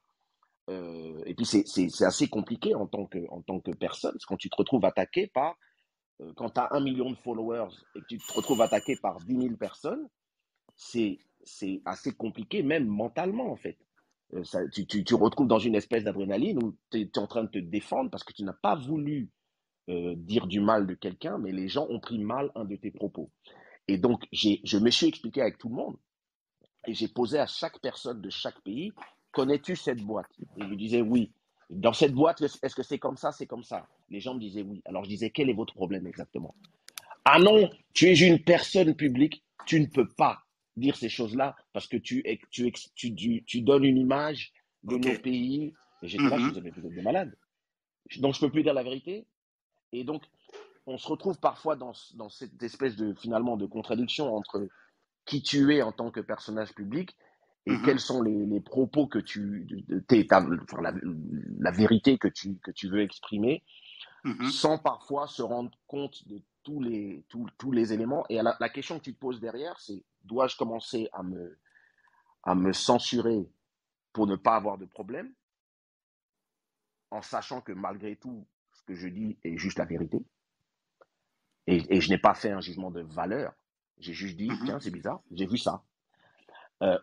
Et plus on a de personnes qui nous suivent et de personnes qui adhèrent à nos propos aveuglément, d'une certaine façon, les gens, la société nous impose une certaine responsabilité. Et moi, je me rappelle un jour quelqu'un qui est venu me dire, ouais, mais toi, tu chantes que des chansons d'amour. Pourquoi tu parles pas de la guerre au Congo? Et je lui ai dit, mais est-ce que je vous ai dit que j'avais vocation à être Bob Marley? J'ai posé la question à cette personne. Et là, la personne m'a dit, tu as une responsabilité parce que ta voix porte. Et j'avais répondu à cette personne, mais est-ce que je t'ai dit que j'avais la vocation à la responsabilité que tu veux me donner? Suis-je prêt Et donc, tu te retrouves toujours avec ce truc où, d'une certaine façon, tu comprends ce que les gens te disent par rapport au fait que un de tes tweets vaut peut-être 1000 tweets en termes du reach. Mais es-tu prêt à prendre cette responsabilité ou elle t'est imposée? Et je trouve que après, ça devient une conversation personnelle avec toi-même. Et plus l'âge avance, plus tu prends certaines responsabilités, plus tu comprends certaines choses. Et après, en plus, ça dépend aussi des sociétés dans lesquelles tu vis.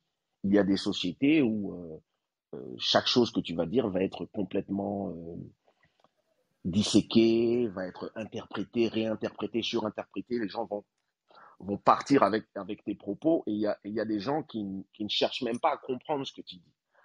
Il y a des médias qui vivent sur chaque tweet de Kanye. Quand Kanye part en tweet storm et qu'il est très souvent dans un épisode bipolaire, qui très souvent sont causés par le stress d'une future sortie, les médias, tout le monde dit en même temps faites le taire, mais en même temps tout le monde est content parce qu'enfin on a des choses à dire et puis ça part et puis ça fait des clics et ça vend des publicités. Donc tout le monde fait partie d'un espèce de cirque. On dépend très souvent dans la santé mentale, non seulement de l'intéressé, mais en plus de tous les gens qui sont sur les réseaux sociaux, qui sont tous en train de se battre les uns les autres pour des gens qui ne connaissent même pas. Et c'est assez intéressant de voir comment la société s'est transformée, en fait. Moi j'expliquais dans mon show la dernière fois que quand j'avais 14 ans... Alors, Keïcha, juste... parce que du coup, on arrive au terme bientôt de la room.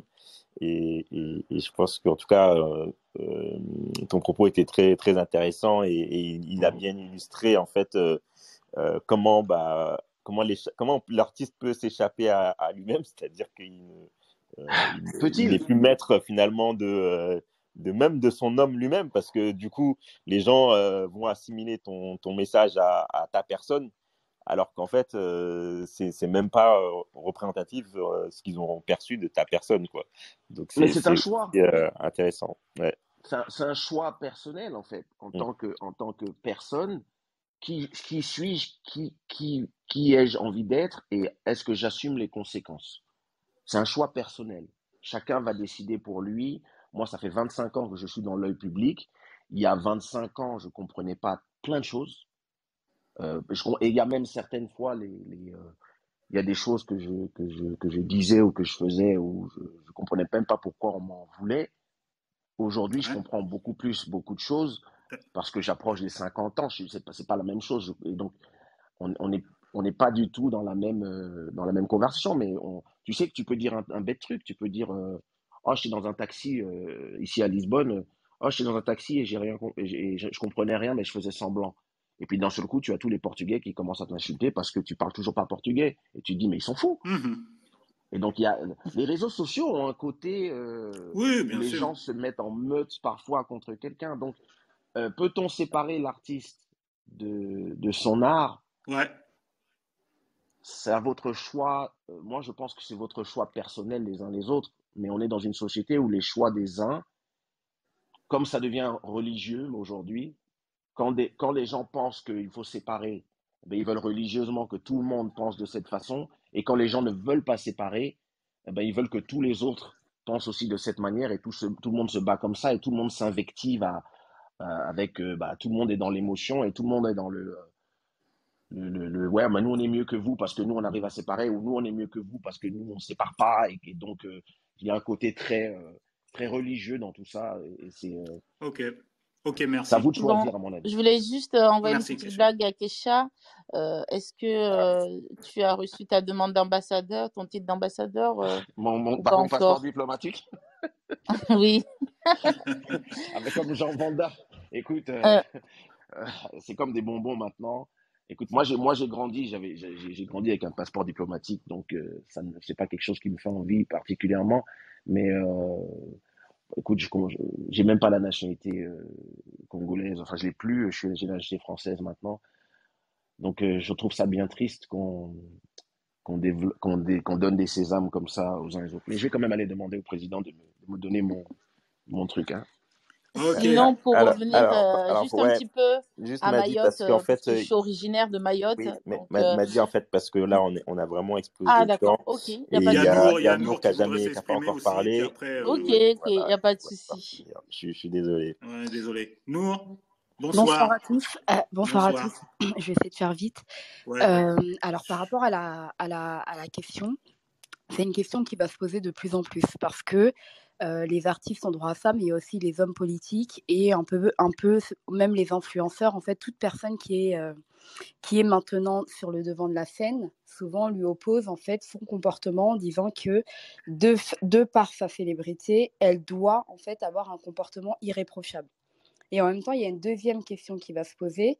Quelles sont les limites de la liberté d'expression? Est-ce qu'un artiste peut tout dire? Et d'ailleurs, il y a Jay-Z qui se bat pour une loi, pour faire voter une loi à New York, qui voudrait que les textes de rap ne soient pas retenus lorsque les artistes sont jugés, comme il se passe dans l'affaire de Young Melly. Et en fait, aujourd'hui, on est un petit peu, les réseaux sociaux, c'est un petit peu les tribunaux, les tribunaux populaires. Donc, là où avant les gens faisaient preuve de recul et là où les gens attendaient un petit peu le développement des faits avant d'émettre un avis ou une opinion, ou tout simplement les gens estimaient ne pas être des magistrats, donc les gens avaient beaucoup plus de retenue. Aujourd'hui, avec les réseaux sociaux, c'est un tribunal populaire. Les gens mettent des gens comme ça quand ils l'ont décidé. Ils disent que certaines personnes on va les mettre sur la croix. Et en fait, c'est le côté pervers des réseaux sociaux, c'est qu'il y en a qui vont décider qu'R. Kelly n'est pas bon. Il y en a d'autres qui vont décider qu'MHD, on ne devrait pas l'écouter parce qu'il est fait un meurtrier, alors même qu'il n'a même pas été jugé. Et il y en a d'autres qui vont dire « Ah ben non, Kanye, lui, comme c'est pas très grave, etc. » Sauf que, devant la justice, est-ce que le harcèlement, c'est une infraction? C'en est une. Là, en l'occurrence, ça a été avéré dans le cas de Kanye. Ça n'a pas été avéré dans le cas d'MHD. Donc, quand on veut mettre des choses comme ça en parallèle, et moi, je trouve que c'est dommageable parce que les gens, souvent, oublient qu'il y a des familles derrière. Donc, se voir accusé de meurtrier, moi, quand il y a des affaires comme ça, ou même comme Jacqueline Sauvage, par exemple, le cas de Jacqueline Sauvage qui avait tué son mari, là, les gens disaient « Ah oui, elle a eu raison ». Donc, dans son cas, elle a eu raison. Puis, dans d'autres cas, non, là, ils n'ont pas raison, c'est pas bien, etc. Donc, en fait, les gens ne connaissent rien et veulent s'exprimer sur tout. Et ça, c'est un cancer. Et ça, c'est vraiment le cancer des réseaux sociaux. On ne connaît pas la vie de Kanye. Donc, on peut dire, oui, il a harcelé, on ne sait pas ce que l'autre lui a fait en face, etc. Lui, il a peut-être répondu sur les réseaux, mais en attendant, il y a la demoiselle en face qui va faire une télé-réalité, qui sort dans quelques jours et qui va parler de ces événements-là. Donc pourquoi elle, la façon d'en parler est mieux et finalement la façon de Kanye l'est moins. Et en fait, je pense qu'à un moment donné, on devrait en fait se concentrer sur ce qu'a fait l'artiste. Après, effectivement, c'est l'affect. D'ailleurs, les gens vont dire, bah moi, ça, j'aime pas parce que bah moi, il s'est passé ça dans ma famille et c'est tout à fait normal. En revanche, quand on veut pouvoir émettre un avis le plus objectif possible, il faut mettre son affect de côté et être en capacité d'avoir du recul. Comme sur l'affaire Will Smith, il y en a qui vont dire Jada est toxique, ah ben non, l'autre il souffre dans sa relation, etc. Et moi, souvent, je dis, est-ce qu'il y a quelqu'un qui est l'oncle de Will Smith et qui a eu Will Smith hier au téléphone pour nous donner ces informations-là? Le fait est que certes, ce sont des artistes, il y en a certains qui ont été propulsés dans la célébrité et c'est pas forcément ce qu'ils recherchaient, parce que être un artiste, c'est une chose, vouloir la célébrité et la lumière, c'en est une autre. Et donc, à partir de ce postulat-là, effectivement, ce sont des gens qui vendent de la musique, mais ce sont des humains. Et ça reste ni plus ni moins que des humains. Et on a bien vu des artistes comme Deontay West, qui était un grand basketteur et qui finalement a fini dans la rue en train de fumer du crack, etc., comme finalement, ça peut nous arriver à tous. Donc, en fait, les artistes ont la position que vous leur donnez. Si vous voyez des artistes comme des dieux, eh ben effectivement, vous allez attendre d'eux un comportement de Dieu. Maintenant, si vous voyez les artistes comme des humains qui ont juste un talent, de la même manière que vous pouvez avoir un talent dans votre domaine, maintenant c'est la rémunération et peut-être la portée de leur talent qui change, et bah, du coup, vous allez moins attendre de ces gens-là. Et ces gens-là ne sont pas responsables de l'éducation de leurs gosses. Parce que c'est trop facile de dire « Ah bah non, elle se comporte comme ci, comme ça, etc. » Mais pour nos enfants, etc. Alors effectivement, l'image, mais à l'époque, on avait Madonna. Ça dérangeait personne. Enfin, quand je dis ça dérangeait personne, c'est-à-dire qu'aujourd'hui, on est en train de dire « Ah, machin », mais il y avait Madonna, il y en avait d'autres. Marilyn Manson, etc. Donc, les artistes, en fait, c'est comme la télé. On ne vous met pas le couteau sous la gorge pour les regarder, pour assister à leurs concerts ou pour écouter leurs chansons.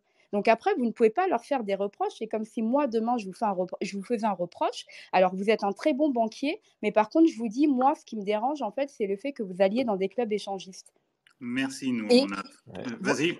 Et pour finir, moi, je demande à ces gens-là, est-ce que demain, vous pouvez attaquer quelqu'un au motif de ce qui se passe dans sa vie privée? Alors, dans certains cas, oui, si et seulement si, ça peut nuire en fait à l'entreprise. Sauf que eux, ce sont des entreprises. Donc, en réalité, demain, vous ne pouvez pas attaquer Kanye parce que ce qui fait en fait votre je sais pas, ou un autre rappeur en disant « Ah bah, à cause de lui, mon fils a fumé du shit ». C'est comme les jeux vidéo. Est-ce que demain, vous pouvez attaquer un jeu vidéo parce que vous allez dire « Ah bah, mon enfant est addict aux jeux vidéo, il ne fait pas ses devoirs ». Donc non, vous avez juste la possibilité de vous mettre des règles chez vous et puis vous lui interdisez tout simplement de regarder les jeux vidéo. Et donc, moi, je veux, pour la dernière phrase, c'est que les réseaux sociaux, ce n'est pas forcé. On ne vous oblige pas à être sur les réseaux sociaux. Et à partir de ce moment-là, les réseaux sociaux, c'est un outil. C'est comme un couteau. Le couteau, il peut tuer quelqu'un de la même manière que le couteau peut servir à couper des pommes. Et à partir de là, il faut vraiment avoir du recul quand on est sur les réseaux sociaux, peu importe les affaires médiatiques, parce qu'on se rend compte que, par exemple, Colonna est quand même en prison pour avoir tué quelqu'un. Mais il y a des gens qui vont dire, le pauvre, il n'aurait pas dû être en prison, il n'aurait pas été mort. Mais il y en a d'autres qui vont dire, la famille du préfet Rignac, mais attendez, qu'est-ce que vous racontez? Parce que nous, c'est quelqu'un de notre famille qui est décédé. Ouais, voilà, là, on a compris, nous. On a compris, nous. On a compris. Juste une petite précision aussi, c'est par rapport aussi à la résonance des réseaux sociaux aussi, auquel il faut faire attention, parce que c'est vrai qu'on va dire, ouais, autrefois les gens disaient ceci et aujourd'hui ils disent pas ça. Le truc, c'est qu'avant, on savait pas ce que les gens disaient, parce que on savait ce que les gens disaient autour de nous. Ils n'avaient pas un canal qui permettait qu'on sache à l'instant T ce que pensent tous les gens et pas seulement dans le bistrot d'en face. Donc, il faut faire aussi attention à ce biais sur le changement des mentalités des gens. On va devoir conclure parce que c'est vrai qu'il est Ouais, un petit mot de Stevie quand même. Un peu tard. Par rapport à c'était un dernier mot. S'il y a quelque chose à dire avant qu'on passe à l'actu ciné rapidement et on conclut la room. Je pense que tous les points de vue ont été exprimés pour un documentaire à voir parce que là on n'avait que des gens qui aimaient Kanye, donc du coup on peut nous trouver, c'est ça, on peut nous trouver un peu biaisés, donc du coup je pense que c'est important de dire que c'est important de dire que des gens qui aiment Kanye. Ouais, c'est ça que je dis. Donc du coup c'est important de dire que même pour quelqu'un qui aime pas Kanye, c'est intéressant de voir parce que même si ça peut ne pas te permettre de changer d'avis sur lui, ça donne d'autres perspectives sur la vie, en fait, sur l'abnégation, le fait de croire en soi. C'est peut-être un concept qui peut paraître banal, mais quand tu vois ça, tu te dis, bon, voilà, il a la relation qu'il a avec sa mère. Il y a des trucs très humains, très basiques, auxquels on peut relate au-delà de Kanye West, en fait. Donc, du coup, ce n'est pas simplement un documentaire à voir pour les fanatiques de Kanye. Donc, et ça reste pour moi un truc à voir. Quant à la question de séparer l'homme et l'artiste, je reste... sur la vie de façon individuelle, c'est respecte les personnes qui militent pour ça de façon sociétale, mais pour moi ce n'est absolument pas souhaitable parce que ça amène à quelque chose qui me paraît tout à fait terrifiant. Des gens qui veulent la cancel culture et qui sont vraiment pour à fond, je leur conseille d'aller en Chine parce qu'en ce moment il y a plusieurs chanteurs. Non mais c'est vrai, il y a plusieurs chanteurs qui ont été enfermés, supprimés des films, de réseaux sociaux, de publicité, de tout. Ils sont rayés de l'histoire parce qu'ils ont un a été arrêté avec de la drogue, l'autre est accusé d'agression sexuelle et le troisième, je crois qu'il a fumé de la marijuana et il a trompé sa femme. Donc les trois ont été supprimés de films, de tout de streaming pour ça. Donc les pro cancel culture, je vous conseille d'y aller. Autrement, pour moi, je vois pas l'intérêt. Merci. Je peux rebondir vite fait sur ce que Stevie a dit? D'accord. Pas de souci. Donc, vraiment, Stevie. Donc, on va passer aux sorties ciné de la semaine. Et Simi? Oui, alors on va faire une petite entorse par rapport à ce qu'on a l'habitude quand on parle de cinéma. Là, on va parler surtout de théâtre. Il y a une pièce sud-africaine qui se joue à Paris qui est intitulée Sizwe Benzi is Dead. Elle est adaptée en France, ça se passe dans l'Afrique du Sud des années 70. Elle est jouée par des comédiens africains francophones et antillais. Les comédiens, c'est Cyril Gay et Jean-Louis Garçon. C'est jusqu'au 26 avril au théâtre de Belleville. Voilà. Et une autre pièce de théâtre avec Stomy Bugsy, Un jour j'irai à Détroit. C'est jusqu'au 29 mai au théâtre du Gymnase. Ça se passe à la période de la Seconde Guerre mondiale dans l'univers carcéral. Donc ceux qui n'ont pas encore vu cette pièce de Stomy Bugsy, allez la voir. Il sera parmi nous. On fera une masterclass avec lui dans quelques semaines pour le Ciné Club Afro. Concernant le cinéma, actuellement, il y a le festival Festival international du film caribéen qui s'appelle le Festival Le Nouveau Regard, qui est en Guadeloupe. Et le festival a commencé hier et c'est jusqu'au 10 avril. Et aussi le festival Vue d'Afrique au Québec, c'est jusqu'au 10 avril aussi. Voilà, pour des films, documentaires africains et de la diaspora africaine. Et aussi, il y a une projection du documentaire The Rumba King de Alain Brain, qui raconte l'histoire de la rumba congolaise. Hein. Voilà. Ça se passe à Montreuil, au cinéma Les Méliès. Et c'est le 19 avril à 20h30. Voilà, Samba pour l'actualité du cinéma et du théâtre. Merci Simi. On va conclure. Comme on dit chaque semaine, vive le cinéma. Oui, vive le cinéma et vive aussi notre cinéma par comme le disait Eugène Palsy. Exactement, et Quentin Tarantino pour Vive le cinéma. Donc voilà. Une dernière chose, alors la prochaine room, c'est le 21 avril et on parlera de la série Drôle sur Netflix, série française Drôle. Et on aura comme invité l'un des comédiens, Olivier Kissita, qui joue le mari. Le mari un peu énervé. Voilà. Un peu contrarié. Exactement. Il sera avec nous dans la room, donc le 21 avril à 19h. Une dernière chose, quelle est ton actualité, Stevie, avant de nous quitter? Tu peux nous dire qu'est-ce que tu nous prépares? Ce que je prépare en ce moment, en gros, je serai sur YouTube comme d'habitude et je prépare des choses un peu secrètes qui vont arriver dans 2-3 mois. Mais suivez-moi comme ça, vous allez savoir. Ah, la bonne technique pour gagner des followers. Non, mais c'est vrai, mais pas sur Clubhouse. Mais en vrai, en gros, je serai sur 2-3 petites choses que je prépare qui vont arriver dans les mois à venir. Ok, merci Stevie. On peut te suivre sur tes réseaux sociaux, notamment sur ta chaîne YouTube, où chaque semaine, tu nous agrémentes des documentaires sur la musique, des contenus sur la musique qui se transforment en documentaires parfois, toujours très intéressants sur l'industrie musicale, sur la pop culture, sur le rap, le R&B, la pop musique, toujours très intéressant. Merci d'être venu parmi nous, Stevie, c'était un plaisir. Merci à vous, merci Samba. Bonne explication de Will Smith. Hein. Pardon? Bonne explication sur Will Smith, toujours aussi pertinent. Merci beaucoup. Alors, du coup, n'hésitez pas à nous suivre sur Instagram, l'Instagram Ciné Club Afro, le club Ciné Club Afro et Simi et moi-même pour les prochaines rooms. Merci à ceux qui nous ont suivis. Je vois, 170 personnes. Waouh! Merci à tous. C'est les festivis, ça. Voilà, c'est Kanye, je ne sais pas. En tout cas, merci, bonne soirée à tous et je vous dis à dans 15 jours. Le 21 avril à 19h pour la série Drôle avec le comédien Olivier Kissita. Voilà. On peut voir aussi dans la série Cacao en Afrique, sur Canal+ Afrique. Voilà. Bonne soirée. Bonne soirée, merci beaucoup. Bonne soirée à tous. À la prochaine. Merci encore Stevie et bonne fin de semaine. Merci de nous avoir écoutés. Si vous voulez participer à l'émission, retrouvez-nous sur l'application Clubhouse dans le Ciné Club Afro, un jeudi sur 2 à 19h30.